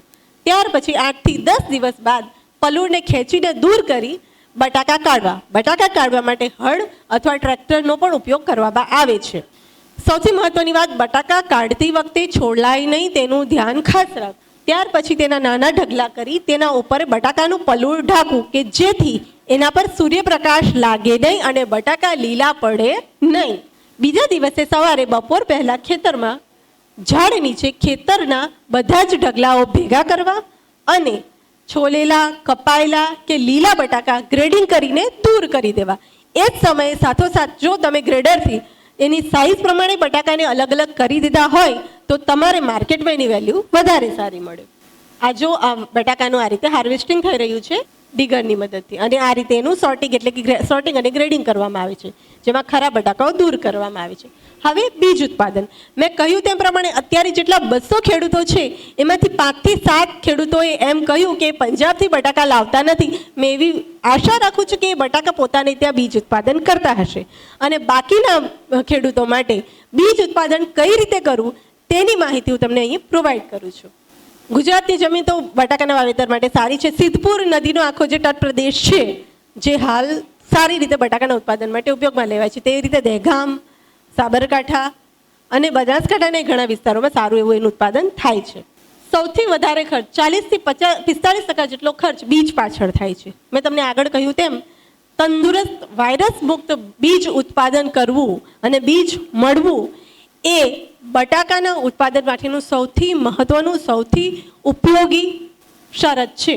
સ્કેપ, કાળા છાંટા, ચકરીના રોગથી બીજ મુક્ત હોવું જોઈએ અને મોટે ભાગે બીજા રાજ્યોમાંથી આપણને ખબર છે કે પંજાબથી જ મોટે ભાગે આપણે ત્યાં બટાકા આવે છે અને એના ટ્રાન્સપોર્ટેશનના ખર્ચને લીધે આપણે વધારે મોંઘું પણ પડે છે. બરાબર. બટાકાના ઉત્પાદન કરતા 2 અસરો પરિબળો કરે છે, આંતરિક પરિબળો અને બાહ્ય પરિબળો. આંતરિક પરિબળો એટલે જે બીજની પરિબળો છે અને બાહ્ય પરિબળો જે વાતાવરણ છે, બરાબર છે. આસપાસ પાણીની એની વ્યવસ્થાપન કઈ રીતે કર્યું છે, ખાતર કઈ રીતે આપ્યું છે, જમીન કઈ રીતે આપી છે, એના પર આધાર રાખે છે. તેમાં પહેલું છે આનુવંશિક ઓળખ, કંદનું આરોગ્ય અને આંતરિક વિજ્ઞાન, જેમાં આવે છે જાત કે જીનોટાઈપ, કંદની સંખ્યા, કંદની સાઇઝ અને એની ઉત્પાદન શક્તિ. આ ત્રણ વસ્તુ એના જીનોટાઈપ પર આધાર રાખે છે. અને જાતની ઉત્પાદન શક્તિ એ કંદ અને છોડની આરોગ્ય સ્થિતિ અને એની ઉંમર પર આધાર રાખે છે. બાહ્ય પરિબળો મેં કહ્યા તે આપણે કંટ્રોલ કરી શકીએ એમ છે, પણ જે આંતરિક પરિબળો છે, જે જાત અને જાતની ઉત્પાદન ક્ષમતાના પરિબળો છે, જો સારું બિયારણ હશે અને સારું હશે, રોગમુક્ત હશે, જીવાત મુક્ત હશે, તો જ આપણે એમાંથી આ આંતરિક પરિબળોને આપણે કંટ્રોલ કરી શકીશું. સારી ગુણવત્તાવાળું જો બીજ લેવામાં આવે તો ઉત્પાદન 37.6% જેટલું તમને મળી રહે. બરાબર, એટલે કે ટોટલ તમને ઉત્પાદન 100% જેટલું મળી રહે. અને જો નબળી, લીલાશ પડતા કે રોગ જીવાતવાળા કંદને જો વાવેતર કર્યું કે નબળી જાતનું વાવેતર કર્યું, કોઈ લોકલ જાતનું વાવેતર કર્યું, તો તેમાંથી આપણને 71% જેટલું જ ઉત્પાદન મળે છે. બીજની ગુણવત્તાના કયા કયા લક્ષણો છે? પહેલાં તો જૈવિક લક્ષણો, રોગ ચેપનું પ્રમાણ અને બીજ કંદની ફિઝિયોલોજીકલ વય. બરાબર, એના દેખાવ લક્ષણો અને કંદનું કદ, એકરૂપતા તેમજ બાહ્ય દેખાવો. હવે બીજની ઉત્પાદન પદ્ધતિ, બીજને ફાઉન્ડેશન સર્ટિફાઈડ અથવા ઉચ્ચ ગુણવત્તાવાળું બિયારણ વાપરવું જોઈએ. બરાબર, ઓક્ટોબરના છેલ્લા અઠવાડિયાથી નવેમ્બરના પ્રથમ અઠવાડિયા સુધીનું એનું વાવેતર કરવામાં આવે છે. અંકુર ફૂટેલા 40 થી 50 ગ્રામ વજનના તંદુરસ્ત આખા બટાકાનો વાવેતર માટે ઉપયોગ કરવો. આ કદનું વજન પેલા કંદ કરતાં અલગ છે. આ બીજ ઉત્પાદન માટે છે. બરાબર, તો એમાં 40 થી 50 ગ્રામ વજનના તંદુરસ્ત આખા બટાટાનો ઉપયોગ કરવો. બીજ ઉત્પાદન પ્લોટમાં 25% નાઇટ્રોજન ઓછો આપો. નાઇટ્રોજન ઓછો આપવાથી એમાં ફલિનીકરણ, ફૂલ આવવાનું અને એમાં બીજ ઉત્પાદન વહેલું થશે. ત્યાર પછી વાવણી બાદ 45, 60 અને 75 દિવસ એમ 3 વખત રોગિંગ કરવું. રોગિંગ એટલે શું? કોઈ એક જાતમાંથી, ધારો કે બાદશાહની જાતમાં LR બટાટો આવી ગયો હોય તો તમે જો છોડ પરથી ઓળખી શકો તો એને રિમૂવ કરવાનો. કોઈ રોગ જીવાતવાળો છોડ આવી ગયો હોય તે કાઢીને રિમૂવ કરી દેવાનો. 40 દિવસથી બેન્કોઝેબ અને કોઈ અન્ય પ્રકારના ફૂગનાશક દવાનો એમાં સ્પ્રે કરવો. વિષાણુજન્ય રોગો જે સૌથી મોટો તકલીફ છે બટાટામાં, તેના માટે મોલો એક વેક્ટર છે કે જે એનો ફેલાવો કરે છે. તો મોલોને દૂર કરવા માટે 100 સંયુક્ત પાન પર 20 થી વધારે સંખ્યામાં જોવા મળે તે પહેલાં, ટૂંકમાં 15 જાન્યુઆરી, એ પહેલાં 7 જાન્યુઆરીએ હોય કે 1 જાન્યુઆરીએ તમને જો મોલો દેખાઈ જાય તો તમારે એ પલુર ઉખાડીને ફેંકી દેવું જોઈએ. આ પ્રમાણે એફિડનું પ્રમાણ છે તે તો તમારે ઠીક છે, પણ ઉપાડવાના સમય પહેલાં પાકને પાણી આપવાનું સદંતર બંધ કરવું. જે રીતે આપણે નોર્મલ હાર્વેસ્ટિંગ કરીએ છીએ, બરાબર, તે જ રીતે કાપ્યા બાદ કંદની ચામડી કઠણ બને તે હેતુથી ઉષ્ણતામાનને ધ્યાનમાં લઈ 15-20 દિવસ સુધી જમીનમાં રહેવા દેવા અને ત્યારબાદ ગ્રેડિંગ કરી છાયામાં ઠંડકવાળી જગ્યાએ ઢગલો કરીને ઢાંકી દેવા. કોલ્ડ સ્ટોરેજ ખુલે ત્યારે બીજના કંદને બોરિક એસિડના 3% દ્રાવણમાં ડૂબોડીને 30 મિનિટ રાખવા અને ત્યાર પછી સૂકવી દેવા. આ સૂકવેલા કંદ, માવજત કરેલા કંદને કોથળામાં ભરી લેબલ લગાવી કોલ્ડ સ્ટોરેજમાં સંગ્રહ માટે મૂકવા. હવે ખેડૂતો માટે પ્રશ્ન છે મારે કે તમે બટાકાને કઈ પદ્ધતિથી પિયત કરો છો? आपको हाथ खड़ा करना है. मैम ने एक सवाल पूछा है, आपको हाथ खड़ा करना है. जिनको भी वो जवाब आता होगा, सौरभ बोलिए. ये माइक, मैम माइक दे दीजिए इनको. सर थोड़ा आगे आ जाइए, आगे आ जाइए सर, आगे आ जाइए सर, आगे आ जाइए. ટપક પદ્ધતિથી ખેતીનું ઉત્પાદન બટાકાનું વધારે થાય છે. ખાતર તો ફર્ટિલાઇઝરનું જે એના શિડ્યુલ પ્રમાણે લિક્વિડ એટલે પાણીની અંદર એનું ઓગાળીને એનું દવા દેવાનું. सर स्टेज पे आ जाइए, स्टेज पे आ जाइए. वेलकम किया था शुरू में आप सभी के बीच से हैं मिस्टर श्री नथु भाई ए सुतारिया सर हैं, ATM आत्मा प्रोजेक्ट गांधीनगर गुजरात से. सर आपका बहुत बहुत स्वागत है ग्रीन टीवी किसान चौपाल में. कार्यक्रम को आगे बढ़ाते हैं और जैसे कि आलू के बारे में मैम ने बताया कि कैसे आलू फसल प्रबंधन आप कर सकते हैं. डायरेक्टर ऑफ हॉर्टिकल्चर, और सर बताने वाले हैं जो हॉर्टिकल्चर से रिलेटेड कौन कौन सी अहम योजनाएं हैं उसके बारे में बताइए प्लीज़. નમસ્કાર ખેડૂત મિત્રો. ખાતાની ઘણી બધી યોજનાઓ છે, પણ આપણે અત્યારે મુખ્યત્વે બટેટાની યોજનાઓનું ડિસ્કશન કરશું. બાગાયતમાં પહેલાં તો 6 પ્રકારના પાક આવે છે. ઘણા ખેડૂતોને હજુ બી કન્ફ્યુઝન હોય છે કે બાગાયતમાં કયા કયા પાક આવે છે. તો યાદ રાખવાનું છે તમારે 6 પ્રકારના પાક આવે છે. છેલ્લે સવાલ આવશે એટલે જો ફળ પાકો, પછી શાકભાજી પાકો, પછી ફૂલ પાકો. આ મુખ્ય 3 બધાને ખબર છે. હવે જે નથી ખબર એવું તમને કહી દઉં. મસાલા પાક, ઔષધીય અને સુગંધિત પાક, અને પછી આવે છે પ્લાન્ટેશન પાક. મસાલા બધાને ખબર હશે, ઔષધીય પાકોમાંથી આયુર્વેદિક દવાઓ બને છે. સુગંધિત પાકોમાંથી પરફ્યુમ ને એ બધા કોસ્મેટિક્સ બને છે. અને પ્લાન્ટેશન પાકો એટલે એવા પાકો કે ડાયરેક્ટ આપણે તોડીને ખાઈ નથી શકતા, પહેલાં એનું પ્રોસેસિંગ કરવું પડે છે. ધારો કે ચા છે, કોફી છે, ચોકલેટ છે, કોકોઆ, એ બધું. બરાબર. તો બાગાયતમાં 6 પ્રકારના પાક આવે છે. હવે બાગાયત ખાતાનું કામ શું છે? મુખ્ય એનું કામ છે કે આ 6 પ્રકારના પાકોની કોઈ બી ખેડૂત ખેતી કરતો હોય તો એના ખેતીના ખર્ચમાં સબસિડી આપવી. આ બાગાયતનું મુખ્ય કામ છે. હવે બટાટાની વાત કરીએ તો બટાટા અને ડુંગળી એ 2 પાકના બિયારણમાં સબસિડી અપાતી નથી. આ યાદ રાખવું બધાએ. બટાટામાં જે ડ્રીપ ઇરિગેશનની વાત કરી થોડી વાર પહેલાં, એમાં જે પાણીમાં ઓગળી જાય એવું લિક્વિડ ફર્ટિલાઇઝર જે ખાતર આવે છે એ ખાતર ઉપર અમે સબસિડી આપીએ છીએ. આપણે જેટલી બી સબસિડીની ચર્ચા કરશું એ બધોનું એકમ આપણે 1 હેક્ટર રાખશું. હું તમને કોઈ પણ સબસિડીની રકમ કહીશ તો તમારે સમજી લેવાનું કે એ રકમ 1 હેક્ટર એટલે કે 4 થી 4.25 વીઘાની આજુબાજુના વિસ્તાર માટેનું હું તમને જણાવું છું. કોઈ ખેડૂતને એનાથી ઓછી જમીન હોય તો એને એ રીતે સબસિડી એની ઓછી કરી દેવી. બરાબર છે. તો 20,000 રૂપિયાનું તમે ખાતર લો, એમાં 10,000 રૂપિયા સબસિડી મળે. લિક્વિડ ફર્ટિલાઇઝર 5 થી 6 પ્રકારના લિક્વિડ ફર્ટિલાઇઝર આપણે નક્કી કર્યા છે. અમારી વેબસાઇટમાં એ તમને જોવા મળશે. એ તમે ખરીદી કરો તો તમને 10,000 રૂપિયા સબસિડી મળે. પહેલાં તો મને એ કહી દો કે બધા બટાટાના જ ખેડૂતો છે કે બીજા બી કોઈ ખેતી કરે છે, બીજા કોઈ પાકોની? બીજું આવે છે પ્લાસ્ટિક કેરેટ્સ. 5,000 રૂપિયાના તમે પ્લાસ્ટિક કેરેટ્સ ખરીદો તો લગભગ 17 થી 18 નંગ પ્લાસ્ટિક કેરેટ આવે, એમાં 2,500 રૂપિયા સબસિડી છે. એ જ રીતે તમે વજન કાંટો ખરીદી શકો, એમાં પણ 50% સબસિડી છે. તાડપત્રીમાં 50% સબસિડી છે. પછી બીજું આ વખતે એક નવી યોજના બહાર પાડી છે પેક હાઉસની, ખેતર પરના સોર્ટિંગ ગ્રેડિંગ યુનિટ માટેની. એમાં તમારે 4 લાખ રૂપિયાનો ખર્ચો વત્તા 1 લાખ રૂપિયાનો ખર્ચો. 4 લાખ રૂપિયાનું તમારે પેક હાઉસ બનાવી શકો, જેમાં તમારે 3 લાખ તમારું જે પેક હાઉસ ઊભું કરો એના બિલ્ડિંગ માટે તમારે ખર્ચો કરવાનો છે, અને 1 લાખના તમે સાધન લઈ શકો. એટલે એમાં તમને 4 લાખની સામે 2 લાખ રૂપિયા સબસિડી મળે છે. આ નવી યોજના છે. આમાં તમે બધા ખેડૂતો અરજી કરો, તમને મંજૂરી જલ્દી મળી જશે, કારણ કે આપણી પાસેનો લક્ષ્યાંક ઉપલબ્ધ છે. કોઈ ખેડૂત એવો નહીં બચે કે તેને મંજૂરી નહીં મળે, તમામને મંજૂરી મળી જશે.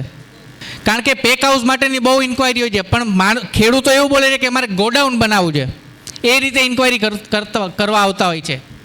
પણ બાગાયતમાં ગોડાઉનની સબસિડી નથી મળતી, પેક હાઉસની સબસિડી મળે છે. હવે બીજી વસ્તુ, એક ફંક્શનલ ઇન્ફ્રાસ્ટ્રક્ચર. અમારી ભાષામાં ફંક્શનલ ઇન્ફ્રાસ્ટ્રક્ચર છે, પણ તમારી ભાષામાં એને સોર્ટિંગ ગ્રેડિંગ યુનિટ બટાટાનું કહેવામાં આવે છે. આ જે તમે શેડ જોવો છો ને, એવો એક શેડ બનાવવાનો હોય છે. પછી એમાં સોર્ટિંગ ગ્રેડિંગની મશીનરી મૂકવાની હોય છે. આપણે ગાંધીનગરમાં ઘણા ખેડૂતોને આપ્યું છે. આ ચંદ્રાલા ખાતે હમણાં જ અમે 3 ખેડૂતોને સબસિડી આપી છે. એનો 15 લાખ રૂપિયાનો ખર્ચો છે, સોર્ટિંગ ગ્રેડિંગ યુનિટ અને શેડનો મળીને. એ 15 લાખની સામે 6 લાખ રૂપિયા અમે સબસિડી આપીએ છીએ. અને એમાં તમારે બેંક લોન લેવી ફરજિયાત છે. પહેલો જે આની પહેલાં પેક હાઉસની વાત કરી એમાં બેંક લોન લેવી ફરજિયાત નથી, પણ આ 15 લાખ રૂપિયાવાળો પ્રોજેક્ટ છે એમાં તમારે બેંક લોન લેવી ફરજિયાત છે. બીજી, હવે આનાથી ઉપર આપણે જઈએ તો કોલ્ડ સ્ટોરેજમાં આપણે સબસિડી આપીએ છીએ. ઘણા ખેડૂતોએ ભેગા થઈ અને ધારો કે એફપીઓ બનાવવા માંગતા હોય ને એફપીઓ થકી કોલ્ડ સ્ટોરેજની સબસિડી લેવા માંગતા હોય તો કોલ્ડ સ્ટોરેજમાં આપણે 5,000 મેટ્રિક ટનનો કોલ્ડ સ્ટોરેજ, 5,000 મેટ્રિક ટનનો કોલ્ડ સ્ટોરેજમાં આપણે 2 કરોડ રૂપિયા સબસિડી આપીએ છીએ. યાદ રાખજો ખેડૂતો, બાગાયતની સૌથી મોટામાં મોટી સબસિડી કોલ્ડ સ્ટોરેજની છે. 2 કરોડ રૂપિયા સબસિડી મળે છે તમને. બીજું, કોઈ પાસે ઓલરેડી અમુક માણસો પાસે કોલ્ડ સ્ટોરેજ છે, જૂનો છે, હવે એને મોડર્નાઇઝેશન આધુનિકરણ કરવું છે, તો એમાં તમે સોલાર પેનલ લગાવી શકો છો. સોલાર પેનલ ઉપર 35 લાખ રૂપિયાનો ખર્ચો થાય છે, એમાં 17.5 લાખ રૂપિયા સબસિડી મળે છે. પછી બીજું તમે લોકો અમુક લોકોએ કીધું કે શાકભાજીની ખેતી કરીએ છીએ, તો શાકભાજીની ખેતી બે રીતે થાય છે. એક તો બિયારણથી થાય છે અને બીજા વેલાથી થાય છે. વેલાવાળા શાકભાજી હોય. બિયારણ ઉપર તમારે 50,000 રૂપિયાનો એક હેક્ટર ઉપર ખર્ચો કરો બિયારણનો, તો 20,000 રૂપિયા સબસિડી મળે છે તમને. ડુંગળી બટાટાના બિયારણ ઉપર સબસિડી મળતી નથી, એના સિવાયના બધા બિયારણ ઉપર આપણે સબસિડી આપીએ છીએ. મંડપ 3 પ્રકારના હોય છે વેલાવાળા શાકભાજી માટેના. કાચા મંડપમાં જે થાંભલા હોય છે એ બધા વાંસના હોય છે. બીજો હોય છે અર્ધપાકો મંડપ. અર્ધપાકા મંડપમાં જે બોર્ડર હોય ખેતરને ફરતે, એમાં સિમેન્ટના થાંભલા હોય અને વચ્ચે વાંસના કે લાકડાના થાંભલા હોય છે. અને ત્રીજો હોય છે પાકો મંડપ. પાકા મંડપમાં બધા થાંભલા સિમેન્ટના હોય છે. કાચા મંડપમાં સબસિડી છે 26,000 રૂપિયા એક હેક્ટરમાં. અર્ધપાકામાં છે 40,000 અને પાકા મંડપમાં છે 80,000 રૂપિયા સબસિડી. બીજું આ સાધન સામગ્રીની વાતો થાય છે, તો મિની 4 વ્હીલ હોય, મિની ટ્રેક્ટર અને પાવર ટીલર જે 2 વ્હીલ હોય, એમાં 45,000 રૂપિયાની સબસિડી છે. બીજું દવા છાંટવાના પંપ હોય છે 3 પ્રકારના, બેટરીથી ચાલતા, હાથથી ચાલતા અને ટ્રેક્ટર પર લગાવવાના. એ બધામાં પણ 50% સબસિડી છે. સરકારે દરેક પંપની કંપની અને એનો ડીલર અને એનો ભાવ પહેલેથી જ નક્કી કરી લીધો છે. એ ભાવ ઉપર તમને 50% સબસિડી મળે છે. હવે બીજું જો કોઈને સબસિડી, બીજા કોઈ પણ પ્રકારની સબસિડી જાણવી હોય તો તમે અત્યારે પૂછો મને, કારણ કે આપણી પાસે તો 126 ઘટક છે બાગાયતના. 5 કલાક જોઈએ બધા ઘટકની સબસિડી તમને સમજાવતા. એટલે તમને શેની સબસિડી જોઈએ છે એ તમે અત્યારે કહો, એ પ્રમાણે હું તમને માહિતી વધારે આપું. બધા એકી સાથે બોલશો તો કોઈને આપણે માહિતી આપી નહીં શકીએ. કોઈ એક માણસ ઊભો થશે.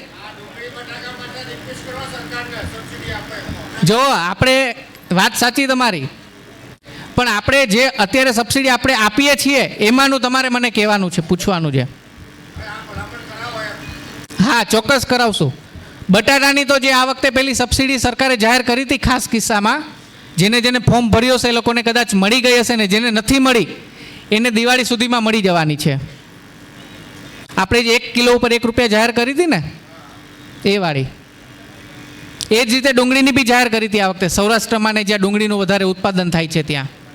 બોલો, ચાલો, કોઈને સબસિડીની જરૂર નથી એવું લાગે છે. બધા સદ્ધર ખેડૂતો છે અહીંયા. હવે જો અહીંયા લેડીઝો બેઠા છે, તો લેડીઝો માટેની 2 કે 3 સ્કીમ છે એવું તમને કહી દઉં. એક તો કેનિંગની બનાવટોની સ્કીમ છે. સાંભળજો લેડીઝો, 2 મિનિટ ખાલી સાંભળી લો. કેનિંગની બનાવટોની સ્કીમ છે, એમાં તમને 1 દિવસના 250 રૂપિયા અમે તમને આપશું અને તમારા જ ગામમાં આવીને તમને બનાવટો બનાવવાનું શીખડાવશું. એ રીતે એમાં પહેલાં તમારે 2 દિવસની તાલીમ તમે લઈ શકો એટલે તમને 500 રૂપિયા મળી જશે તમારા બેંક એકાઉન્ટમાં. જેને 2 દિવસની તાલીમ લીધી હોય, સર્ટિફિકેટ મળી ગયું હોય, એ પછી બીજી વખત 5 દિવસની તાલીમ માટે અરજી કરી શકે છે. એમાં તમને 1250 રૂપિયા મળશે. એટલે તમારે કંઈ નથી કરવાનું, તમારે જ નક્કી કરવાનું કે કોના ઘરે કરવું છે આપણે પ્રોગ્રામ. એના ઘરે જઈને અમે પ્રોગ્રામ કરશું. આ જે શેડ બનાવ્યો છે એમાં જે સોર્ટિંગ ગ્રેડિંગનું યુનિટ ઊભું કરવાની જે સ્કીમ છે એ આખા પ્રોજેક્ટનો કેટલો છે સબસિડી? એમાં 15 લાખ રૂપિયામાં 6 લાખ રૂપિયા गवर्नमेंट सब्सिडी આપે. परफेक्ट, सरस. सर इस स्टेज पे आ जाइए. तो हम कार्यक्रम को आगे बढ़ाते हैं. नेक्स्ट जो हमारा विषय है वो है ट्रैक्टर टायर के बारे में जानकारी लेना, और जिसके बारे में ज़्यादा जानकारी देने के लिए हमारे बीच हैं Mister Rishikesh Mahali sir, assistant manager technical service JK tyres से. सर आप आइए और बताइए जेके टायर्स के पास किसानों के लिए ट्रैक्टर से रिलेटेड कौन कौन सी जो है वो प्रोडक्ट है और उसका किस तरीके से लाभ उठा सकते हैं, क्या क्या यूएसपी है उसकी.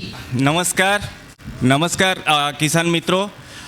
पहले तो मैं माफ़ी चाहूँगा कि मेरे से पहले जितने भी स्पीकर थे वो सारे गुजराती लैंग्वेज या लोकल लैंग्वेज में बात किए, लेकिन मैं थोड़ा हिंदी लैंग्वेज में बात करूँगा क्योंकि मैं यहाँ का लोकल नहीं हूँ, तो प्लीज़ माफ़ कीजिएगा. तो पहला तो यही है कि आप सभी ने ये जानते ही होंगे कि जो ट्रैक्टर होता है, ट्रैक्टर का जो टायर होता है, फ्यूल के बाद जो डीजल होती है, वो डीजल के बाद सबसे महंगा जो इंस्ट्रूमेंट होता है वो टायर होता है, ठीक है ना. तो आज हम विस्तृत में जानकारी यही करेंगे कि हमारा जो कंपनी है वो कंपनी क्या क्या प्रोडक्ट लाता है। आपका जो ट्रैक्टर सेगमेंट में ट्रैक्टर फ्रंट का जो टायर रहेगा उस पर क्या क्या प्रोडक्ट अवेलेबल है और क्या क्या ट्रैक्टर रियर के लिए भी अवेलेबल है, और आपका जो ट्रैक्टर ट्रेलर सेगमेंट है उस पर क्या क्या प्रोडक्ट अवेलेबल है। और ये सब जानने के बाद हम लोग यही चर्चा करेंगे कि टायर से कैसे ज़्यादा से ज़्यादा आप फ़ायदा या बेनिफिट उठा सकते हैं। ठीक है ना। पहले तो मैं छोटा सा ये विनती करूँगा कि मेरा जो कंपनी है जेके टायर, जेके ऑर्गेनाइजेशन, ये आप सभी को पता ही होगा। मेरा जो कंपनी है ये जेके ऑर्गेनाइजेशन बहुत सारी प्रोडक्ट भी बनाता है और 100 साल से भी पुराना कंपनी है। आप सभी को पता ही होगा कितना दुनिया में ऐसा कितना कंपनी है कि 100 साल से भी पुराना है। ठीक है ना। ये हमारा कंपनी पहला ऐसी कंपनी है जो इंडिया में रेडियल टायर का लॉन्च भी किया है, और हम आगे आगे बहुत सारी प्रोडक्ट भी लॉन्च करते आ रहे हैं। जैसे रिसेंटली हम लोगों ने स्मार्ट टायर भी लॉन्च किए हैं और पंक्चर गार्ड टायर का भी लॉन्च किए हैं।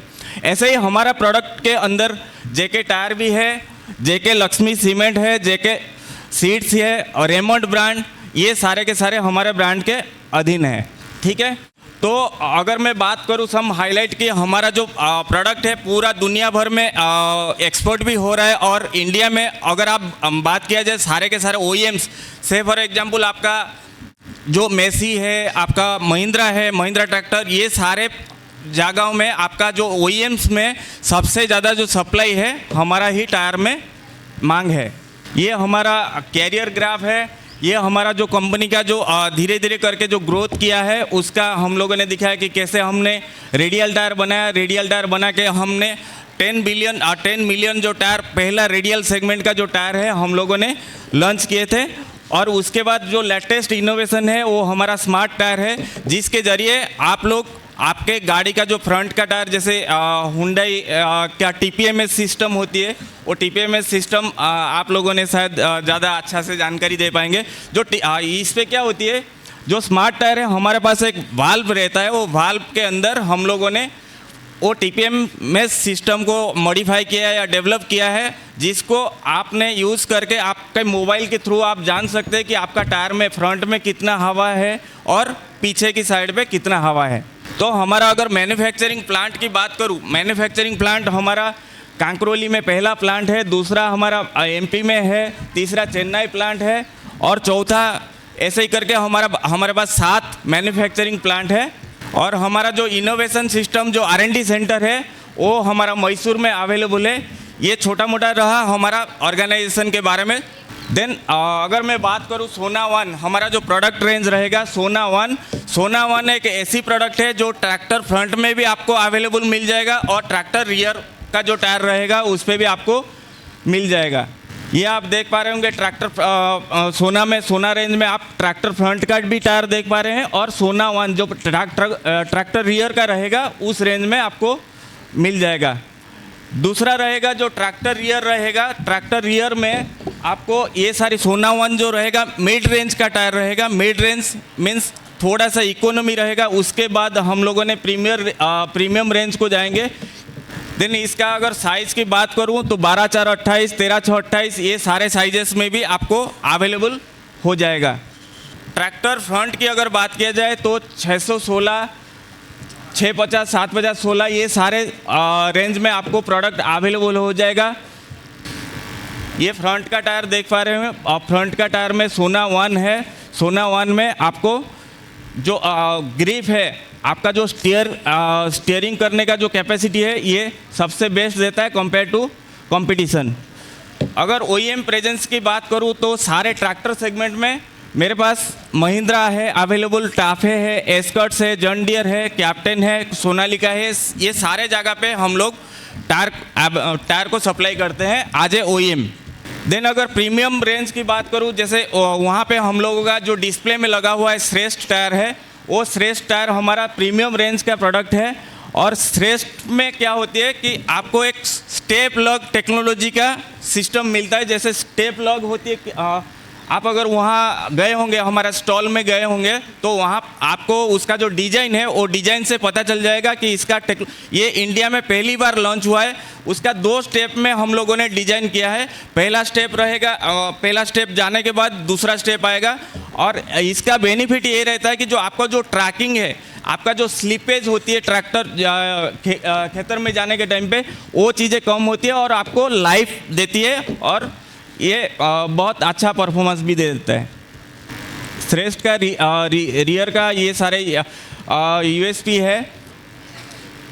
जैसे कि मैंने बताया कि यूनिक स्टेप लॉक टेक्नोलॉजी है, और देन टायर लाइफ के लिए भी ये सबसे बेस्ट टायर है अगर कंपेयर करोगे मेरा कंपटीशन के सामने। देन जैसे मैंने पहले भी बताया था कि जेके टायर एक ऐसी कंपनी है जो इनोवेशन में बिलीव करता है। इनोवेशन मीन्स नया नया प्रोडक्ट को सामने लेके आना। और आप सभी को पता ही होगा टायर कितने टाइप का होता है। किसी ने बता पाएगा टायर कितने टाइप का होता है? आप लोगों के पास, सबके पास टायर भी ट्रैक्टर भी होगा, टायर तो आप लोग लगाते भी होंगे, और कार भी होगा। तो टायर कितने टाइप का होता है? सादा टायर और रेडियल टायर, ठीक है। अगर आपके पास कार होगा तो कार में लगता है रेडियल टायर, जो स्टील वेल्डेड टायर होता है, और ट्रैक्टर वगैरह में जो लगता है वो होता है सादा टायर, जो कि धागे से बनता है, ठीक है ना। तो मोस्ट 95% जो ट्रैक्टर होती है उस पर 99% उस पर सादा टायर हम लोग यूज करते हैं। जैसे कि मैंने बताया कि हम लोग इनोवेशन में बिलीव करते हैं, और रेडियल जो टायर होता है वो पंक्चर प्रूफ टायर होता है, उस पर पंक्चर लगना बहुत कम होता है। और इसी के चलते हम लोगों ने इनोवेट किए agree gold tyre. Agree gold जो टायर है, इंडिया में पहली बार कोई ट्रैक्टर कंपनी के लिए हम लोगों ने इनोवेट किया। और ये टायर आप अगर बात करोगे दिशा मार्केट, दिशा और आपका ईडर मार्केट, ये टायर बहुत ज़्यादा सक्सेस है और बहुत ज़्यादा चल भी रहा है। और मैं उम्मीद करूँगा ये जो एग्री गोल्ड का जो टायर है यहाँ पे भी चले, और आप लोगों को जो इसके ज़रिए जो नुकसान हो रहा है या पंक्चर के ज़रिए, वो आपका कम से कम हो। देन हमारे पास एक दूसरा ट्रैक मास्टर है। ट्रैक मास्टर वो भी छोटे छोटे जो ट्रैक्टर है जहाँ पे आप लोग छोटे छोटे एप्लीकेशन के लिए यूज़ करते हैं, फ्रंट सेगमेंट के लिए 616, ये सारे चीज़ें के लिए जहाँ पे आपको ट्रैक्शन वगैरह ज़्यादा ज़रूरत पड़ता है, उस जगह पे हम लोग ट्रैक मास्टर का यूज़ करते हैं। और ये रहा मेरा जो प्रोडक्ट के बारे में। अगर मैं प्रोडक्ट आपको दिखा दूं, प्रोडक्ट के बारे में बता के फिर निकल जाऊं कि इसके अंदर क्या वारंटी है, क्या गारंटी है, वो अगर नहीं बताऊं तो फिर आप लोगों ने बोलेंगे कि यहाँ पे आके खाली टायर बेच के जाने का काम किया है। ऐसा हम नहीं करते हैं, क्योंकि जो टायर हम बेचते हैं, आपके सामने लाते हैं, अगर उस चीज़ को सर्विस अगर नहीं दे पाएंगे तो कोई मतलब नहीं है, ठीक है ना। तो हमारा जो प्रोडक्ट रेंज है, अगर मैं ट्रैक्टर फ्रंट की बात करूं, ट्रैक्टर फ्रंट में हम लोगों ने मोटा मोटी 6 साल का वारंटी देते हैं। ये आप किसी को पता होगा ट्रैक्टर कंपनी आपको कितना साल का वारंटी देते हैं? कितना साल का? 2 साल का होगा, 3 साल देते हैं ना, तो 3 साल। लेकिन आपको ये पता होनी चाहिए कि कोई भी टायर अगर लगता है ना, उसके अंदर टायर हो या बैटरी हो, कोई भी, अगर मैं मेरे टायर की बात करूं तो आपके ट्रैक्टर में अगर मेरा टायर लग के आया है, उसका 6 साल का वारंटी रहेगा। भले आपका 3 साल कंप्लीट हो जाए, फिर आपके मन में ऐसा होगा कि 3 साल तो ख़त्म हो गया, ये टायर वारंटी में चला गया, ठीक है ना। तो ऐसा मत सोचिए। हमारे पास जो भी आपके गाड़ी में लग के, जो भी ट्रैक्टर में लग के आया है ना, वो आपको 6 साल वारंटी के साथ आएगा। दूसरा एक बेनिफिट मैं आपको ये भी देता हूँ कि जो पहला 2 साल होगा, मान लीजिए आपने दिसंबर 2023 में आपके पास आपने एक टायर लिया, वो 2024 जनवरी या फरवरी, या तो मान लीजिए अगले बार जो दिसंबर आएगा, वो दिसंबर, पहला 2 साल के अंदर अगर कोई भी कट लगता है, कोई भी अगर 2 साल के अंदर कोई भी कट भी लग जाता है, आपकी गलती की वजह से अगर टायर फेल होता है, तो भी हम आपका टायर जो है वो पास करेंगे, ठीक है। ये अनकंडीशनल वारंटी के तहत सारे OEMs को हम लोगों ने प्रोवाइड करके रखे हैं कि ये एक्स्ट्रा वारंटी, इसको जेके एश्योर वारंटी बोलते हैं। जैसे कि यहाँ पे हम लोगों ने भी दिखा दिए कि ये स्टैंडर्ड मैन्युफैक्चरिंग वारंटी रहेगा। जो श्रेष्ठ टायर रहेगा, जो श्रेष्ठ टायर वहाँ पे स्टेप लॉक वाला जो टायर रहा है, उस पे अंदर हम लोगों ने 3 साल अनकंडीशनल वारंटी प्रोवाइड कर रहे हैं और 7 साल का नॉर्मल वारंटी भी प्रोवाइड कर रहे हैं। तो दूसरा जाने से पहले और एक चीज़ मैं आपको सभी को बताऊंगा। जैसे मैंने स्टार्टिंग से भी बोला था कि फ्यूल के बाद सबसे ज़्यादा जो महंगा चीज़ है वो आपका टायर है। अगर टायर आपने आज लिए तो आपको कहीं ना कहीं मन में ऐसा भी होगा कि मेरा जो टायर है सबसे ज़्यादा माइलेज दे। ऐसा तो नहीं होगा कि भाई 6 महीने या 7 महीने के बाद अंदर अंदर आपका टायर निकल जाए, ठीक है ना। तो सबसे बेस्ट कैसे आप इसका यूज कर पाएंगे उसका थोड़ा सा मैं ये करूँगा। देखो, जैसे हम लोग इंसान अगर जीता है ना, इंसान जीने के लिए उसको खाने की ज़रूरत होता है, ऐसे ही टायर को हवा की ज़रूरत होती है, ठीक है ना। हवा अगर प्रॉपर रखोगे तो आपका जो टायर का लाइफ है वो लाइफ सबसे ज़्यादा दे सकता है। जैसे कि हमारे सामने स्पीकर लिस्ट में हुंडई से भी आए हुए हैं। हुंडई से भी आपके पास भी स्टिकर रहेगा, आगे इतना हवा रखना है, पीछे इतना हवा रखना है। ऐसे ही ट्रैक्टर में भी आपके पास एक स्टिकर रहेगा, फ्रंट में आपको हवा इतना मेंटेन रखना है और पीछे आपको इतना मेंटेन रखना है, ठीक है ना। तो हवा ऑलवेज मेंटेन करके रखिए, वो आपको टायर का लाइफ बढ़ा सकता है। जैसे आपको 3000 4000 का उम्मीद होगा, 4000 घंटे चल के मेरा टायर उतरने वाला है, वो सबसे ज़्यादा फायदेमंद रहेगा अगर आप हवा मेंटेन करके रखते हैं, ठीक है ना। अगर दूसरा टिप्स रहेगा ये, टाइम टू टाइम आपको टायर को रोटेशन करने की ज़रूरत है। हर 6 महीने में आपको क्या करना है, राइट हैंड साइड का जो 2 टायर है, राइट हैंड साइड को लेफ्ट हैंड करना है, लेफ्ट हैंड साइड को यानी रोटेशन करने की ज़रूरत है। तो उस पर क्या होती है, जो अनइवननेस होती है, अनइवन घसारा होती है ना, वो आपका लेवलिंग होने लगता है और आपका जो लाइफ होती है टायर का वो सबसे बेस्ट होती है और आपका उम्मीद के मुताबिक टायर का परफॉर्मेंस होती है, ठीक है ना। और सबसे आखिरी वाली जो पार्ट होती है ट्रेड वेयर इंडिकेटर। अगर आप टायर में देखोगे ना, 6 जगह पे अलग अलग जगह पे इंडिकेटर होगी। उस इंडिकेटर के बाद आपको टायर को उतार के रिमोल्ड के लिए, यहाँ पे कितने लोग टायर को रिमोल्ड करते हैं, हाथ ऊंचा करेंगे। रिमोल्ड करते हैं, कोई करते हैं ना। तो रिमोल्ड करने में क्या होती है, टायर को एक दूसरा लाइफ आप दे देती है, ठीक है ना। तो क्योंकि टायर का जो कीमत है वो आप मान के चलो 16,000 से लेके 20,000 तक एक टायर की बात कर रहा हूँ, ठीक है ना।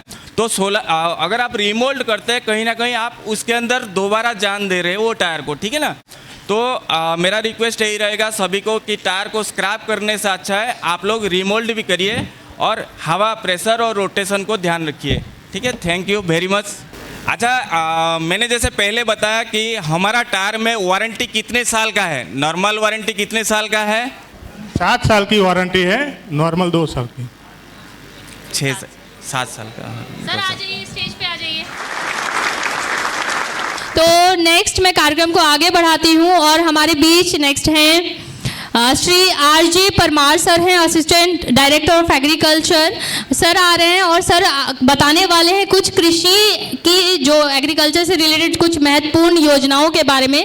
सर प्लीज़ आइए और योजनाओं के बारे में जानकारी दीजिए। तो તમારી જોડે રોજબરોજ જે ગ્રામ પંચાયતમાં ને બધે તમને લગભગ મળતા હશે ને, સૌથી વધારે કદાચ પરેશાન કર્યા હોય તો પીએમ કિસાનમાં KYCમાં લોકોને બહુ પરેશાન કર્યા છે એવું બધા બધી જગ્યાએથી સાંભળવા મળ્યું છે।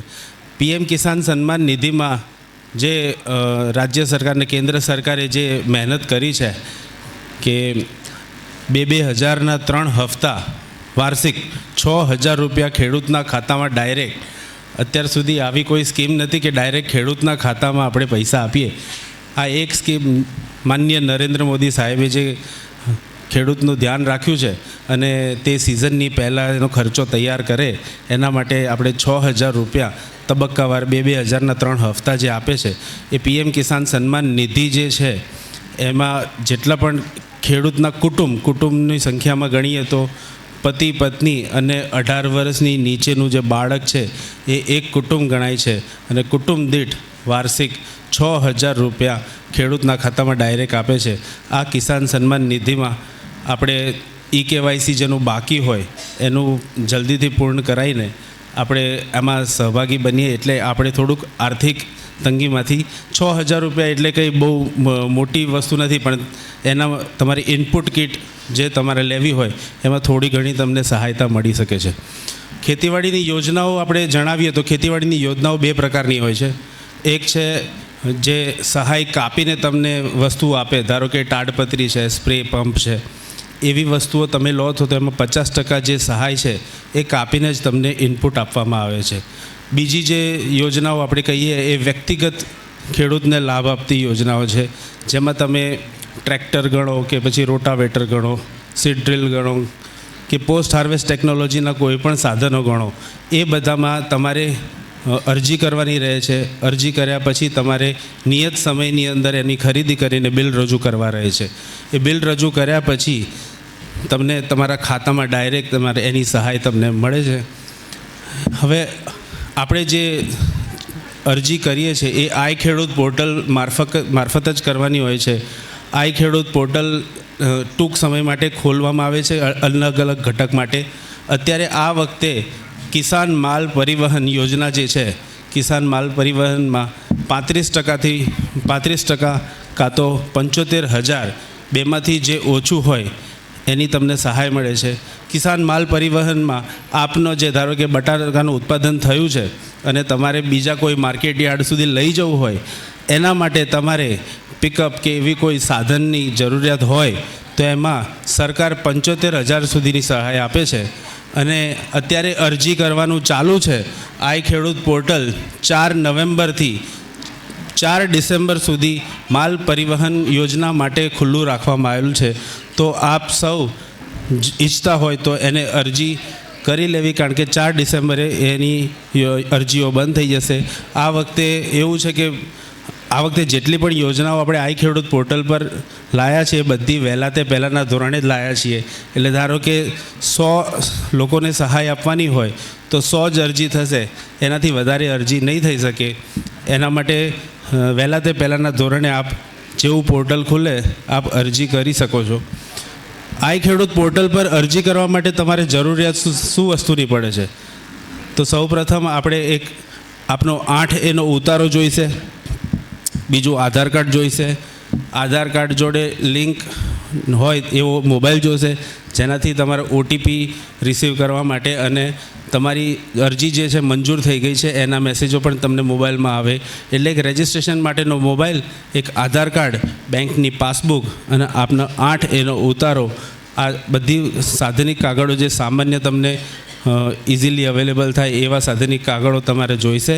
અને ઓનલાઈન અરજી કર્યા બાદ તમારે વ્યક્તિગત વસ્તુ માટે ખરીદી કરીને બિલ અમારા ગ્રામ સેવકશ્રીઓને પહોંચાડવાના હોય છે. એટલે એની કાર્યવાહી આપણે જલ્દી પૂરી કરી શકીએ છીએ. ટ્રેક્ટરનું વાત કરીએ તો આજથી લગભગ 10 વર્ષ પહેલાં ખેડૂત ભાઈઓ કદાચ ટ્રેક્ટર બહુ વાપરતા ના હોય, જેટલું 10 વર્ષમાં જે વધ્યું છે એનો વ્યાપ કે ભાઈ મજૂરો મળતા ઓછા થઈ ગયા છે. લોકોને સમય ખૂબ ઘણો બધો વેડફાઈ જતો હતો. મજૂરો પાછળ 4-5 દિવસ આપણે રહેતા હતા. અને અત્યારે પરિસ્થિતિ એવી છે કે મજૂરો મળતા નથી અને આપણે કામ થોડુંક ઝડપ લેવાનું હોય, કારણ કે આપણે બીજો સિઝનનો ક્રોપ પણ તૈયાર કરવાનો હોય છે. એટલે એ સમય માટે આપણે જો સાચેમાં ખેડૂતને એક બિઝનેસમેનની રીતે જો ખેતી કરવી હોય તો સૌથી વધુ જરૂરી છે કૃષિ યાંત્રીકરણ. કૃષિ યાંત્રીકરણ જો આપ કરશો, ટ્રેક્ટર, ટ્રેલર, કલ્ટિવેટર, રોટાવેટર, આ બધી જ વસ્તુમાં આપણે ખેતીવાડી ખાતું સહાય આપે છે. તો યાંત્રીકરણ કરીને આપ સમય બચાવી શકો છો. બીજી એક યોજના છે જે એગ્રો સર્વિસ પ્રોવાઈડર કરીને યોજના છે. એમાં મોટા મોટા મશીન, ધારો કે પેડીનું હાર્વેસ્ટર છે, આપણે પેડીનો વિસ્તાર કદાચ હોય થોડો ઘણો, પણ બેલર છે, પેડીનું હાર્વેસ્ટર છે, પછી લેસર લેન્ડ લેવલર છે, કલ્ટિવેટર છે, રોટાવેટર છે, આ બધા સાધનો કોઈ એક ખેડૂત વસાઈ શકે છે અને એ ખેડૂત બીજા ખેડૂતોને આજુબાજુ એ ભાડે આપે તો શું એનો પણ થોડીક બીજી આવક ભાડાની પણ થાય અને આજુબાજુ ખેડૂતોને બીજાને જેને સગવડ ના હોય, એ ખરીદી ના કરી શકતો હોય તો એ ભાડાથી એનું વાપરી શકે છે. જે વસ્તુ 7 દિવસમાં થતી હતી એ આ બધા યાંત્રિકરણવાળા સાધનો 1 દિવસમાં જ બધું કામ પૂરું કરી દે છે. એટલે જો સાચેમાં આપણે સમૃદ્ધ બનવું હોય તો ટેકનોલોજી જોડે ને યાંત્રિકરણ જોડે આપણે જોડાવવું પડશે. ટ્રેક્ટરમાં આપણે 40 હોર્સ પાવર સુધીનું જે ટ્રેક્ટર છે એમાં આપણે સહાય 45,000ની સહાય આપીએ છીએ અને આપણે 60 હોર્સ પાવર સુધી 41થી 60 હોર્સ પાવર સુધીનું જે ટ્રેક્ટર છે એમાં આપણે 60,000 સુધીની સહાય આપીએ છીએ. એવી રીતના જ રોટાવેટરમાં પણ આપણે સહાય આપીએ છીએ, કલ્ટિવેટરમાં પણ સહાય આપીએ છીએ. એ જુદી જુદી યોજનાઓ જે છે જેને યાંત્રિકરણમાં તમને ઉપયોગ આવે એવી બધી જ યોજનાઓની માહિતી અમારા ગ્રામ સેવક તમને મળતા જ રહે છે, એ લોકો આપતા જ હોય છે. પણ સૌથી મહત્ત્વનું છે કે આપણે ટાઈમસર અરજી કરવી. આ વખતે 2 વર્ષથી જે છેલ્લી યોજના ચાલુ છે સ્માર્ટ હેડફોન મોબાઈલ ફોનની સ્માર્ટફોનની જે યોજના છે એમાં 6,000 સુધીની સરકાર સહાય આપે છે. તો એમાં પણ આપ અરજી કરી શકો છો. ખાલી તમારી જે પંચાયત છે એના ત્યાં તમને કદાચ નોટિસ બોર્ડ પર લખેલું પણ મળી જશે કે ભાઈ ક્યારે આઈ ખેડૂત પોર્ટલ પર અરજી ક્યારે કરી શકાય. એ બધી જ માહિતી અમારા ગ્રામસેવક પંચાયતમાં આપતા રહે છે. તો આપ સૌ આઈ ખેડૂત પોર્ટલ પર અરજી કરીને અને સાથે આ બધું યાંત્રિકરણ કરીને સુખ સમૃદ્ધ બનો એ આશા સાથે હું વિરમું છું. સવાલમાં મેં ટ્રેક્ટરનો સવાલ પૂછું છું કે 40 હોર્સ પાવર સુધીની અને 41થી 60 હોર્સ પાવર સુધીની સબસિડી કેટલી છે? 45 કે 60. બરાબર. मैम आ जाइए आगे. तो हम कार्यक्रम को आगे बढ़ाते हैं और मैं नेक्स्ट हमारे स्पीकर को निवेदन करना चाहूँगी कि वो यहाँ आए. और हमारे बीच है मिस्टर जयेश पटेल सर हैं, branch manager Punjab cars private limited Gandhinagar से. सर आप आइए और हुंडई की जो न्यू रेंज है उसके बारे में हमारे दर्शकों को जानकारी दीजिए प्लीज़. नमस्ते બધાનો કૃષિ ચોપાલમાં હાર્દિક સ્વાગત છે. પંજાબ હોન્ડાઈ ગાંધીનગર સેક્ટર 28માં અમે હોન્ડાઈનો શોરૂમ ધરાવીએ છીએ. અમારી બ્રાન્ચ દહેગામ ખાતે, દહેગામમાં આશીર્વાદ હોસ્પિટલ આંખની એની સામે અમારી બ્રાન્ચ આવેલી છે. એક બીજી બ્રાન્ચ જે માણસામાં હમણાં નવી જ બનાવી છે. કદાચ માણસા ખેડૂતો છે તો બધાને જવાનું થતું હોય તો માણસામાં આપણે જે ગાયત્રી મંદિર છે એના બિલકુલ સામે એક નવો હોન્ડાઈનો શોરૂમ બન્યો છે. એના સિવાય કલોલ અંબિકા ચોક ત્યાં આગળ પણ આપણે હોન્ડાઈનો શોરૂમ છે. અમે અત્યારે દહેગામથી આવ્યા છીએ અને કોઈ પણ માહિતી જોઈતી હોય કાર વિશેની હોન્ડાઈની તો તમને અમારા એક્ઝિક્યુટિવ અહીંયા ઊભા છે, એ માહિતી આપશે. હું વિસ્તૃતમાં હોન્ડાઈ કંપની ક્યાં ક્યાં વિસ્તરેલ છે અને શું પ્રોડક્ટ બનાવે છે, કેટલા દેશોમાં છે એની વિસ્તૃત માહિતી આપીશ. યંગેસ્ટ હોન્ડાઈ કંપની એટલે લાસ્ટ 55 વર્ષથી જે કાર્યરત છે એ હોન્ડાઈ કંપની ઓવરઓલ વર્લ્ડમાં કામ કરી રહી છે. ગ્લોબલ વાઇઝ બધે જ અલગ અલગ કંપનીઓ છે જેમાં યંગેસ્ટ 55 યરથી આપણે કામ કરી રહ્યા છીએ. થર્ડ લાર્જેસ્ટ ઓટોમેટિક મેન્યુફેક્ચરિંગ એટલે 3જા નંબરની વિશ્વમાં 3જા નંબરે જે મેન્યુફેક્ચરિંગ કરી રહ્યા છે એ ઓટોમોબાઈલમાં આપણે સ્થાન ધરાવીએ છીએ. ઓલ ઓવર 182 દેશોમાં, વિશ્વના 182 દેશોમાં આપણે અલગ અલગ દેશોમાં કાર્યરત છીએ, જેમાં ભારતમાં પણ આપણે કાર્યરત છીએ. 1996માં ઇન્ડિયામાં આપણે જ્યારે પ્લાન્ટ લઈને આવ્યા અને 1998માં પ્લાન્ટ શરૂ થયો. પહેલી જ કાર સેન્ટ્રો જે આપણા ઇન્ડિયામાં સક્સેસફુલ ગાડી રહી, ઘરે ઘરે સેન્ટ્રો બધાના હતી, અત્યારે પણ છે. અને એક હાથસમી ગાડી દરેકના દિલમાં વસેલી જે 1998થી ભારતમાં સ્ટેબલ છે હોન્ડાઈ કંપની. 25 યર એટલે અહીંયા ભારતમાં આપણે 25 વર્ષ થઈ ગયા. Second largest automotive of India, ભારતમાં 2જા નંબરની મોટામાં મોટી કંપની છે. અત્યારે એના પહેલાં પણ એક કંપની છે મારુતિ સુઝુકી, એના સાથે આપણે સેકન્ડ નંબર ઉપર આવી રહ્યા છીએ. આપણી પાસે કોઈ કોમર્શિયલ કાર નથી, પ્રાઇવેટ વ્હીકલ છે. હોન્ડાઈમાં દરેક પ્રાઇવેટ વ્હીકલ તમે યુઝ કરી શકો છો. અલગ અલગ રેન્જના વ્હીકલ છે. રૂરલ સેલ્સ આઉટલેટ જેવું કે મેં કીધું માણસા છે, કલોલ છે, દહેગામ છે, દરેક રૂરલમાં ગામડાના એરિયાઓમાં પણ આઉટલેટ બનાવ્યા છે, જેમાં 600થી વધારે આપણા ઓલ ઓવર ઇન્ડિયામાં આઉટલેટ છે. અને એ બધા આઉટલેટ ઉપર સર્વિસ સ્ટેશન પણ તમને મળી રહે છે કે તમે અહીંયાથી સ્પેશિયલ ગાંધીનગર સર્વિસ કરાવવા જવું પડે એવું નથી. તમે દહેગામમાં, માણસામાં, કલોલમાં કોઈ પણ તાલુકા પ્લેસ ઉપર પણ તમે હોન્ડાઈની સર્વિસ કરાવી શકો છો. પ્રોડક્ટ વાઇઝ આપણે જોઈએ તો એમાં અલગ અલગ પ્રોડક્ટ આપણી છે. પહેલી ગ્રાન્ડ આઈ10 નિયોસ, i20, આપણી પાસે છે વેન્યુ, વર્ના, ક્રેટા, ઓરા. પ્રીમિયમ ગાડીમાં જોઈએ તો ટુસોન, અલ્કજાર અને ઇલેક્ટ્રિકમાં કોના અને હમણાં એક નવી ઇલેક્ટ્રિક આવી છે આયોનિક 5. અલગ અલગ આપણી પાસે પેટ્રોલ, સીએનજી, ડીઝલ અને ઇલેક્ટ્રિકના ઓપ્શન પણ છે.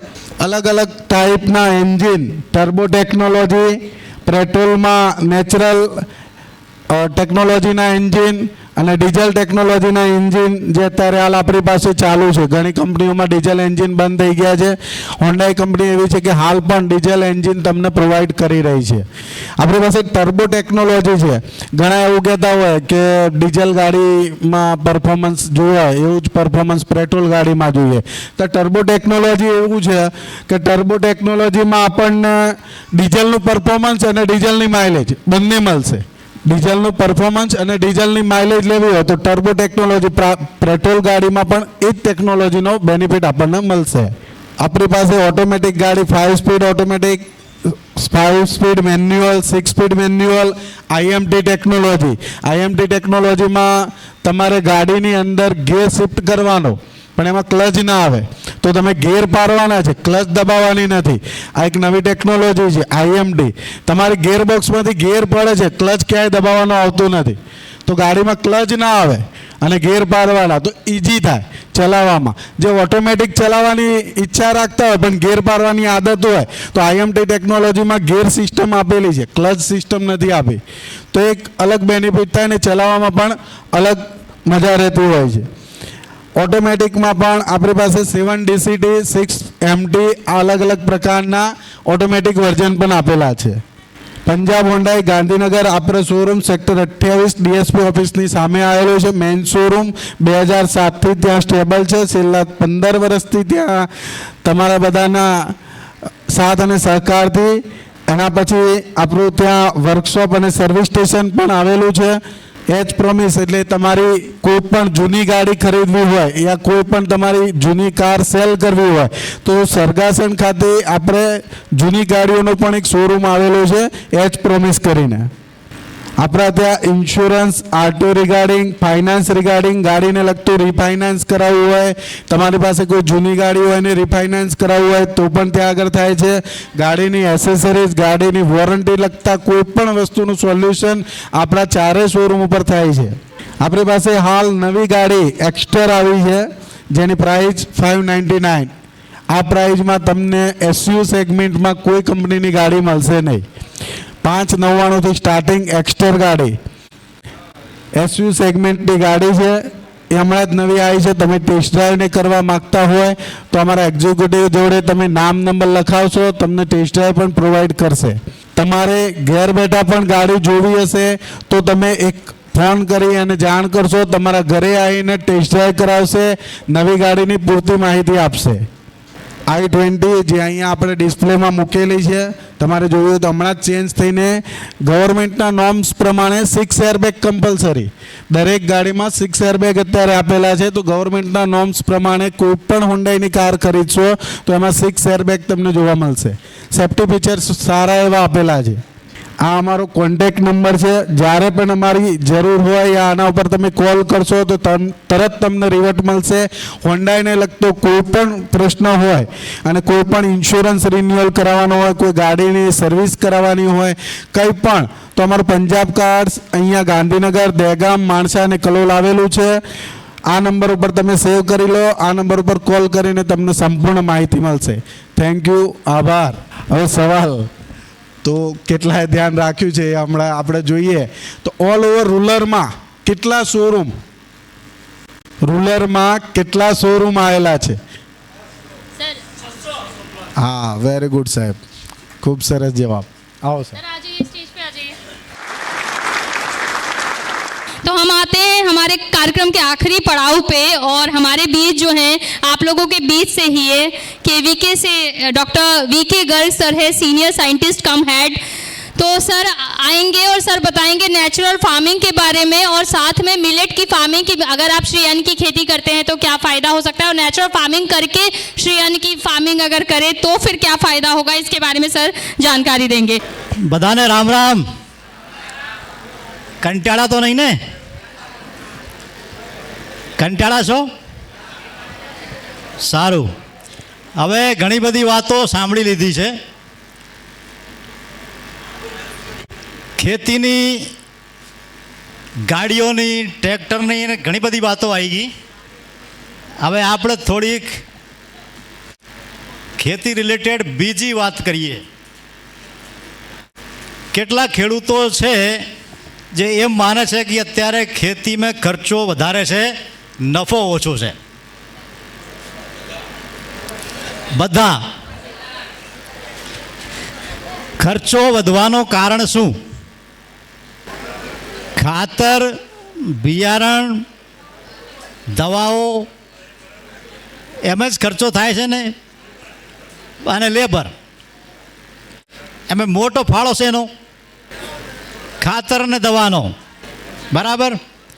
આપણે દરેક પાક માટે અહીં બધી જ પાક વાવતા ખેડૂતો છે, બટાકા, શાકભાજી અને બીજી ધાન્ય પાકોવાળા. તો આ ખર્ચો જો આપણે એકદમ ઝીરો કરી દઈએ તો શક્ય બનશે? નહીં બને. આપણે પ્રયાસ કરીએ. પ્રાકૃતિક ખેતી વિશે જાણકારી છે? પ્રાકૃતિક ખેતી કેટલા કરે છે? સરસ, મજા આવી ગઈ. પણ સંખ્યા ઓછી છે. તો પ્રાકૃતિક ખેતી કરવા માટે પ્રાકૃતિક ખેતીમાં કઈ વસ્તુઓની જરૂર પડે છે? ખર્ચાવાળી છે કઈ? 4 મુદ્દાઓ ધ્યાનમાં રાખવાના છે. કોઈ પ્રકારનો ખર્ચો નથી, બધી વસ્તુઓ આપણા ઘરે ઉપલબ્ધ છે. જીવામૃત, ઘન જીવામૃત 2 બનાવવાના. વાપસાનો આયોજન કરવાનો, આચ્છાદન કરવાનો, બીજો કાંઈ જોતો નથી. પ્રાકૃતિક ખેતીની અંદર આપણે જે કેમિકલ ખેતી કરીએ, રાસાયણિક ખેતીની અંદર જે રસાયણો આપણે ઉમેરીએ છીએ ખેતરોમાં, એ ખેતરની અંદર જમીન તો છે પણ એ ખેતર નથી. ખેતર છે ને કહેવાય, જમીન અને ખેતરમાં અંતર તો સમજો છો? જમીન તો આપણે સામે છે, એ પણ જમીન જ છે, પણ એ ખેતર નથી. એની અંદર તમે જોશો તો સૂક્ષ્મ જીવાણુઓની સંખ્યા એકદમ ઝીરો હશે અને ખેતરની અંદર જીવાણુઓની સંખ્યા વધારે હશે. તો જીવાણુઓની સંખ્યા, તમે બટાકાના જ્યારે લેક્ચર ચાલતા હતા એમાં આવ્યો હતો કે જીવાણુઓ કલ્ચરનો પટ આપવાનો. એ જીવાણુ શું છે? રાઇઝોબિયમ, પીએસબી, એઝોટોબેક્ટર, કેએસબી, ઘણા બધા છે ને. એનપીકે કન્સોર્ટિયા મળે છે. તો પ્રાકૃતિક ખેતીની અંદર જીવાણુઓની ખેતી આપણે કરવાની છે. જીવાણુઓની સંખ્યા ખેતરની અંદર વધે એ આયોજન આપણે કરવાનું છે. જીવામૃત કેવી રીતે બને? ઘરમાં ગાયનો ગોબર જોઈએ છે, ગૌમૂત્રની જરૂર પડશે, ગોળ અને કોઈ પણ કઠોળનો લોટ. 10 કિલો ગાયનો ગોબર, 10 લીટર ગૌમૂત્ર, 1 કિલો ચણાનો લોટ અને 1 કિલો ગોળ, બધાને મિક્સ કરો. મિક્સ કરીને 200 લીટરના પીપળાની અંદર 200 લીટર પીપળાની અંદર આ મિશ્રણ તૈયાર કરી અને ઘડિયાળની કાંટાની દિશામાં એને સવાર સાંજ હલાવો. ગરમીની અંદર 3-4 દિવસમાં અને શિયાળાની અંદર 5-6 દિવસમાં તૈયાર થઈ જશે. પિયત સાથે આપી શકાય, છંટકાવ કરી શકાય. એ જ રીતે ઘન જીવામૃત બનાવવાનો. જ્યારે તમે પિયત આપો ત્યારે ઘન જીવામૃત પિયત સાથે આપી દેવાનો. એને ગાળીને ડ્રીપમાં પણ આપી શકાય. એટલે ડ્રીપમાં જે ડ્રીપ કરતા ખેડૂતો છે જેની જોડે ડ્રીપની સુવિધા છે, ઇવન તમે બટાકામાં પણ જીવામૃતનો ઉપયોગ કરી શકો. બીજો છે ઘન જીવામૃત. ઘન જીવામૃત એવો એક ખાતર છે, ખાતર તો સીધો ના કહીએ એને, કે જેથી આપણી જમીનની અંદર ઓર્ગેનિક કાર્બન એટલે સેન્દ્રિય તત્વ વધે છે, કાર્બન કન્ટેન્ટ વધે છે. જે ખેડૂતોએ જમીન ચકાસણી કરાવી હશે પોતાની અને કેમિકલ ખેતી કરે છે, એમાં કેટલો કાર્બન છે કોઈની જોડે છે આંકડો? કોઈએ કરાયા હોય જમીન ચકાસણી અને એમાં આવ્યો હોય કે કેટલો ટકા છે કાર્બન? છે કોઈ? જમીન ચકાસણી કરાઈ જ નથી.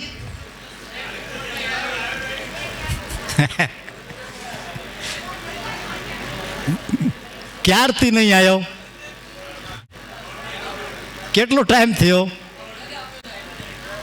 તો એ પહેલાં આપ્યો હશે, ગયા વર્ષનો બતાવી દો. કેટલો? 0.35. બરાબર. આપણે ઓર્ગેનિક કાર્બન 1%થી ઉપર જોઈએ અને એ ઓર્ગેનિક કાર્બન 1%થી વધારવા માટે પ્રાકૃતિક ખેતી આપણે કરવી પડશે.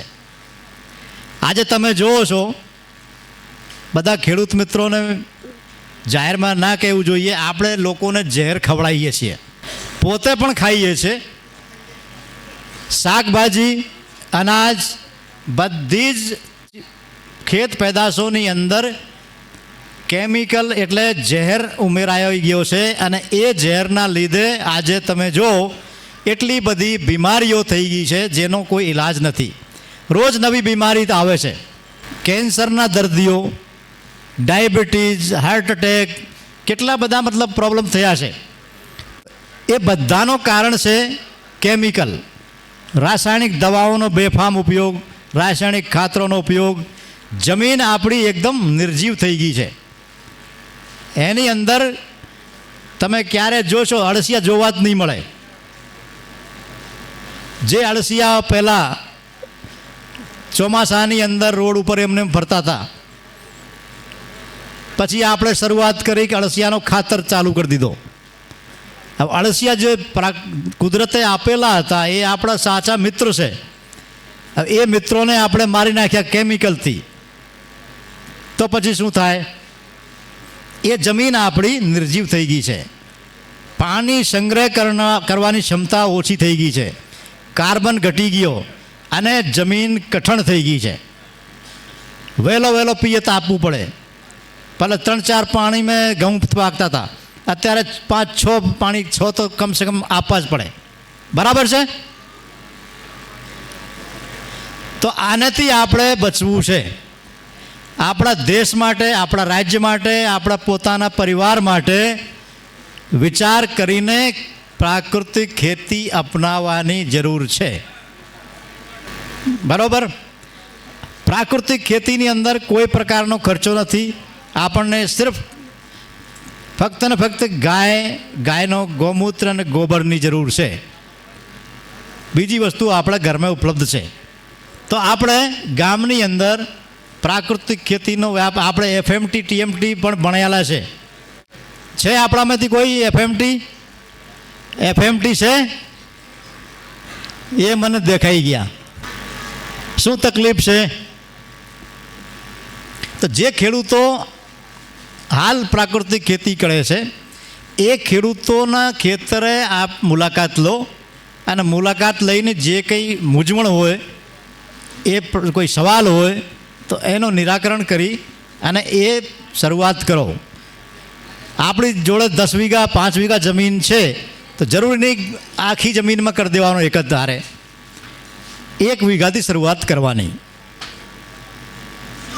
પછી તમે જોશો કેટલું તફાવત છે. ખર્ચો ઓછો થશે અને ખેતરની માટી કેટલી સારી થઈ જશે. ફળદ્રુપતા, ઉત્પાદકતા બધું વધશે. આપણા બહેનોમાંથી એક ખેડૂત બહેન બોલે છે કે અમે બનાવીએ છીએ, તો બહેનોને ખાસ વિનંતી કે પશુપાલનનો મેક્સિમમ કામ, મોટા ભાગનું કામ બહેનો જ કરે છે, તો ઘન જીવામૃત બનાવવાનો શરૂઆત કરી દો, તો ભાઈઓ પછી કરવાના જ છે. બહેનોએ આગળ આવવું પડશે. બધાને તાલીમો થઈ ગઈ છે, જાણકારી આપી દીધેલી છે, હવે આપણે એનો વ્યાપ વધારવાનો છે. તમને ખબર છે આપણા વડાપ્રધાન શ્રી, આપણા રાજ્યપાલ શ્રી કેટલા પ્રયાસો કરે છે એના માટે. આ જે કંઈ થઈ રહ્યો છે એ બધું ખેડૂતો માટે છે. તો આપણે પ્રાકૃતિક ખેતી કરીએ અને આપણા દેશને ખુશાલ બનાવીએ એવી આશા સાથે આભાર, ધન્યવાદ. મિલેટની વાત ઓર કરવાની છે, ધન્યવાદ પછી કરી દઉં, કાંઈ નહીં. આંતરરાષ્ટ્રીય મિલેટ વર્ષ.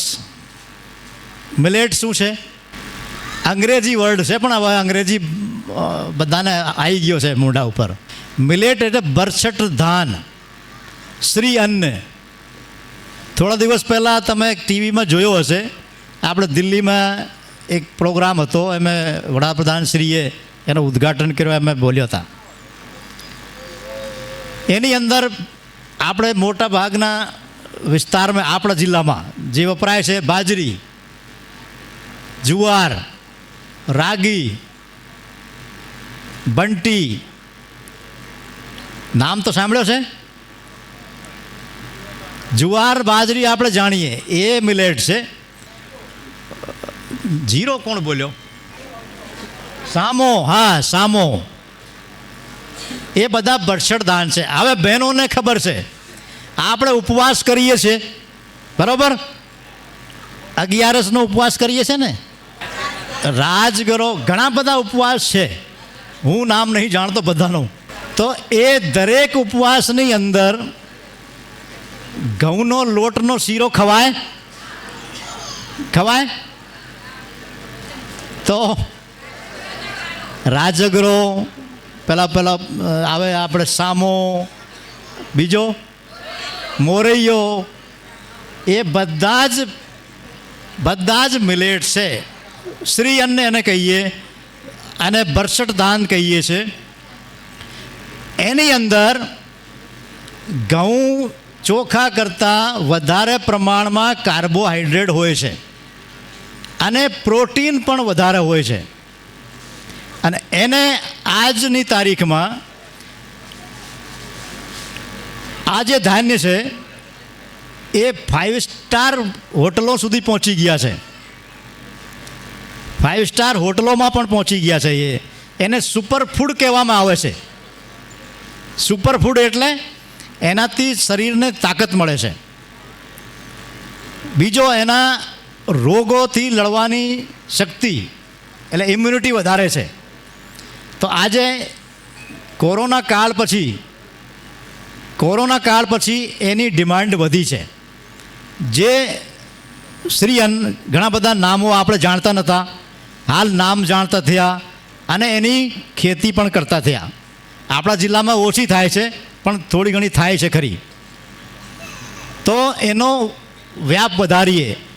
એની અંદર કોઈ ખાતરની જરૂર નહીં, કોઈ દવાની જરૂર નહીં, ગમે તે જમીનમાં ઉગી જાય અને એ ઉત્પાદન દે. એને ઉત્પાદન મળે આપણને ગમે ત્યાં વાવી દો, ચોમાસામાં વવાય, શિયાળામાં વવાય. તો મિલેટની ખેતી આપણે કરવી જોઈએ. આપણા પરિવાર માટે ઘર પૂરતી ઉત્પાદન કરો શરૂઆત, પછી એને આગળ વધારાય. આપણે જિલ્લાની અંદર ફાર્મર પ્રોડ્યુસર કંપની એટલે એફપીઓ પણ ભણ્યા છે ને. આમે એફપીઓના કોઈ સભ્યો છે? આપણે એફપીઓના સભ્ય છે એક, બીજા હશે, હાથ ઊંચો નહીં કરતા. તો એફપીઓ મારફત એની માર્કેટિંગ કરાય. ખેડૂતો ગ્રુપમાં ઉત્પાદન કરો અને એને એફપીઓ મારફતે વેચાણ કરો. હવે તો ઓનલાઈન વેચાણ થાય છે. આપણે જેમ નહીં મંગાવતા ઓનલાઈન એમેઝોન, ફ્લિપકાર્ટમાંથી, હવે તો ગામડે આવવાનો ચાલુ થઈ ગયો છે. બરાબર ને? બધું બહેનોને ભાઈઓને બધાને ખબર છે. હવે તો નાની નાની વસ્તુઓ પણ ઓનલાઈન મંગાવીએ છીએ, તો આપણે ઓનલાઈન વેચી પણ શકીએ. બરાબર છે? તો આંતરરાષ્ટ્રીય મિલેટ વર્ષના ભાગરૂપે આપણે એ પણ આ કરવાની જરૂર છે અને એની શરૂઆત કરીએ. પ્રાકૃતિક ખેતી અને મિલેટ બંનેનો ધ્યાન રાખો. બંને સ્વાસ્થ્ય માટે સારા છે, આપણા દેશ માટે સારા છે. શું કીધું? કંઈ પ્રશ્ન છે? પ્રશ્ન છે કંઈ? સૌનો આભાર, ધન્યવાદ. હવે મારે પ્રશ્ન પૂછવાનો છે, બહેનોને ખાસ પૂછવાનો. એમ, જીવામૃત બનાવવા માટે કેટલો લીટર ગૌમૂત્ર જોઈએ? અલે એ તો વધારે થઈ ગયા. આ સાચો મતલબ કે દરેક વ્યક્તિ બરોબર 2 કાનથી સાંભળે છે.